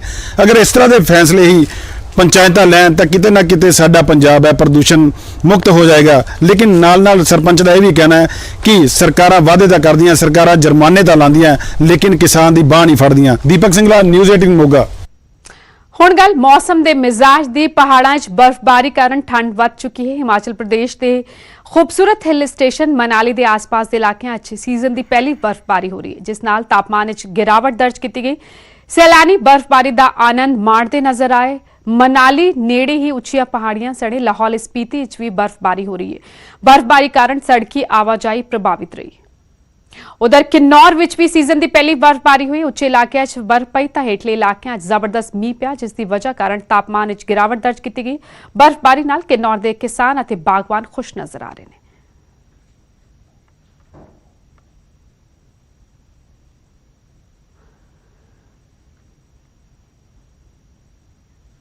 ਕਈ ਕਿਸਾਨ ਜਿੱਥੇ ਲਗਾਤਾਰ ਪਰਾਲੀ ਨੂੰ ਅੱਗ ਦੇ ਹਵਾਲੇ ਕਰ ਰਹੇ ਨੇ, ਉੱਥੇ ਹੀ ਕਈ ਕਿਸਾਨ ਲੀਹ ਤੋਂ ਹਟ ਕੇ ਹੋਰਨਾਂ ਲਈ ਪ੍ਰੇਰਨਾ ਦੇ ਸਰੋਤ ਬਣੇ। ਸਮਾਣਾ 'ਚ ਕਿਸਾਨ ਪਰਾਲੀ ਸਾੜਨ ਦੀ ਬਜਾਏ ਪਰਾਲੀ ਵਿਚਕਾਰ ਹੀ ਕਣਕ ਦੀ ਬਿਜਾਈ ਕਰ ਰਹੇ ਨੇ। ਵੇਖੋ ਇਹ ਰਿਪੋਰਟ।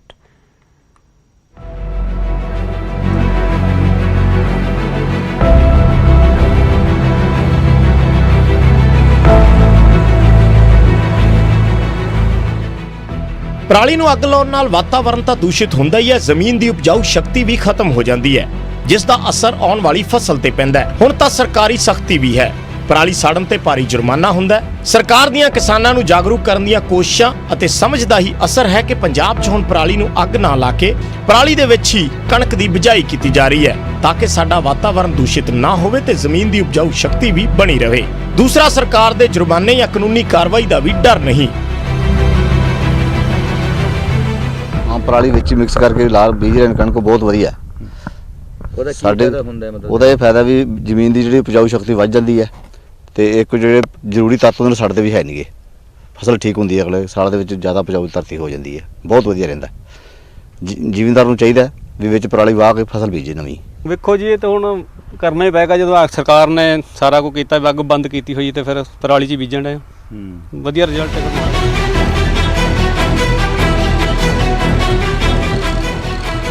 ਪੰਜਾਬ 'ਚ ਨੌਜਵਾਨ ਕਿਸਾਨ ਪਰਾਲੀ ਨਾ ਸਾੜਨ ਦੀ ਗੱਲ ਸਮਝ ਚੁੱਕੇ ਨੇ, ਪਰ ਹਾਲੇ ਵੀ ਕੁਝ ਕਿਸਾਨ ਨੇ ਜੋ ਪਰਾਲੀ ਸਾੜ ਰਹੇ ਨੇ। ਇਸ ਤੇ ਕਈ ਏਕੜ ਜ਼ਮੀਨ ਦੇ ਮਾਲਿਕ ਕਿਸਾਨਾਂ ਦਾ ਕਹਿਣਾ ਹੈ ਕਿ ਪਰਾਲੀ ਦੇ ਪ੍ਰਬੰਧਨ ਤੇ ਕਾਫੀ ਖਰਚ ਆਉਂਦਾ ਹੈ, ਇਸ ਦੇ ਸੰਦ ਕਾਫੀ ਮਹਿੰਗੇ ਨੇ ਤੇ ਜੇਕਰ ਕਿਸਾਨਾਂ ਨੂੰ ਪਰਾਲੀ ਸਾੜਨ ਤੋਂ ਰੋਕਣਾ ਹੈ ਤਾਂ ਸਰਕਾਰ ਨੂੰ ਅਜਿਹੇ ਕਿਸਾਨਾਂ ਦੀ ਆਰਥਿਕ ਮਦਦ ਕਰਨੀ ਚਾਹੀਦੀ ਹੈ ਜੋ ਮਹਿੰਗੇ ਸੰਦ ਨਹੀਂ ਖਰੀਦ ਸਕਦੇ।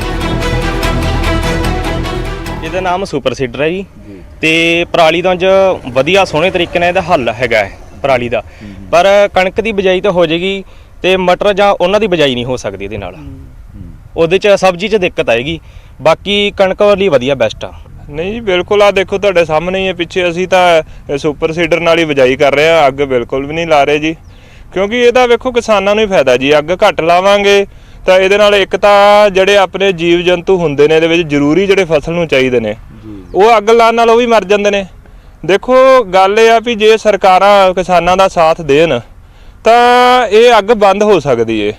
ਹੁਣ ਦੇਖੋ ਕਣਕ ਤਾਂ ਬਿਜਾਈ ਹੋ ਸਕਦੀ ਸੁਪਰ ਸੀਡਰ ਨਾਲ ਜੀ, ਪਰ ਜੇ ਆਪਾਂ ਸਬਜ਼ੀ ਬੀਜਣੀ ਹੈ, ਮੰਨ ਲਓ ਮਟਰ ਬੀਜਣੇ, ਹੋਰ ਕੋਈ ਚੀਜ਼ ਬੀਜਣੀ ਹੈ, ਉਹਦੇ ਵਾਸਤੇ ਸਰਕਾਰ ਕਿਸਾਨਾਂ ਕੋਲ ਕੋਈ ਹੱਲ ਨਹੀਂ ਹੈਗਾ ਜੀ, ਉਹਨਾਂ ਨੂੰ ਅੱਗ ਲਾਣੀ ਪੈਂਦੀ ਹੈ। ਸਮਾਣਾ ਦੇ ਕਿਸਾਨ ਪੂਰੇ ਪੰਜਾਬ ਦੇ ਝੋਨੇ ਦੇ ਕਿਸਾਨਾਂ ਵਾਸਤੇ ਮਿਸਾਲ ਬਣ ਚੁੱਕੇ ਨੇ।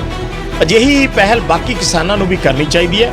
ਇਸ ਨਾਲ ਕਿਸਾਨਾਂ ਦਾ ਵੀ ਫਾਇਦਾ ਹੈ ਤੇ ਵਾਤਾਵਰਣ ਦਾ ਵੀ, ਤੇ ਸਾਡੀਆਂ ਆਉਣ ਵਾਲੀਆਂ ਪੀੜ੍ਹੀਆਂ ਨੂੰ ਵੀ ਅਸੀਂ ਇੱਕ ਬਿਹਤਰ ਵਾਤਾਵਰਣ ਦੇ ਸਕਦੇ ਹਾਂ। ਸਮਾਣਾ ਤੋਂ ਪੁਰਸ਼ੋਤਮ ਕੌਸ਼ਿਕ, ਨਿਊਜ਼ 18 ਪੰਜਾਬ।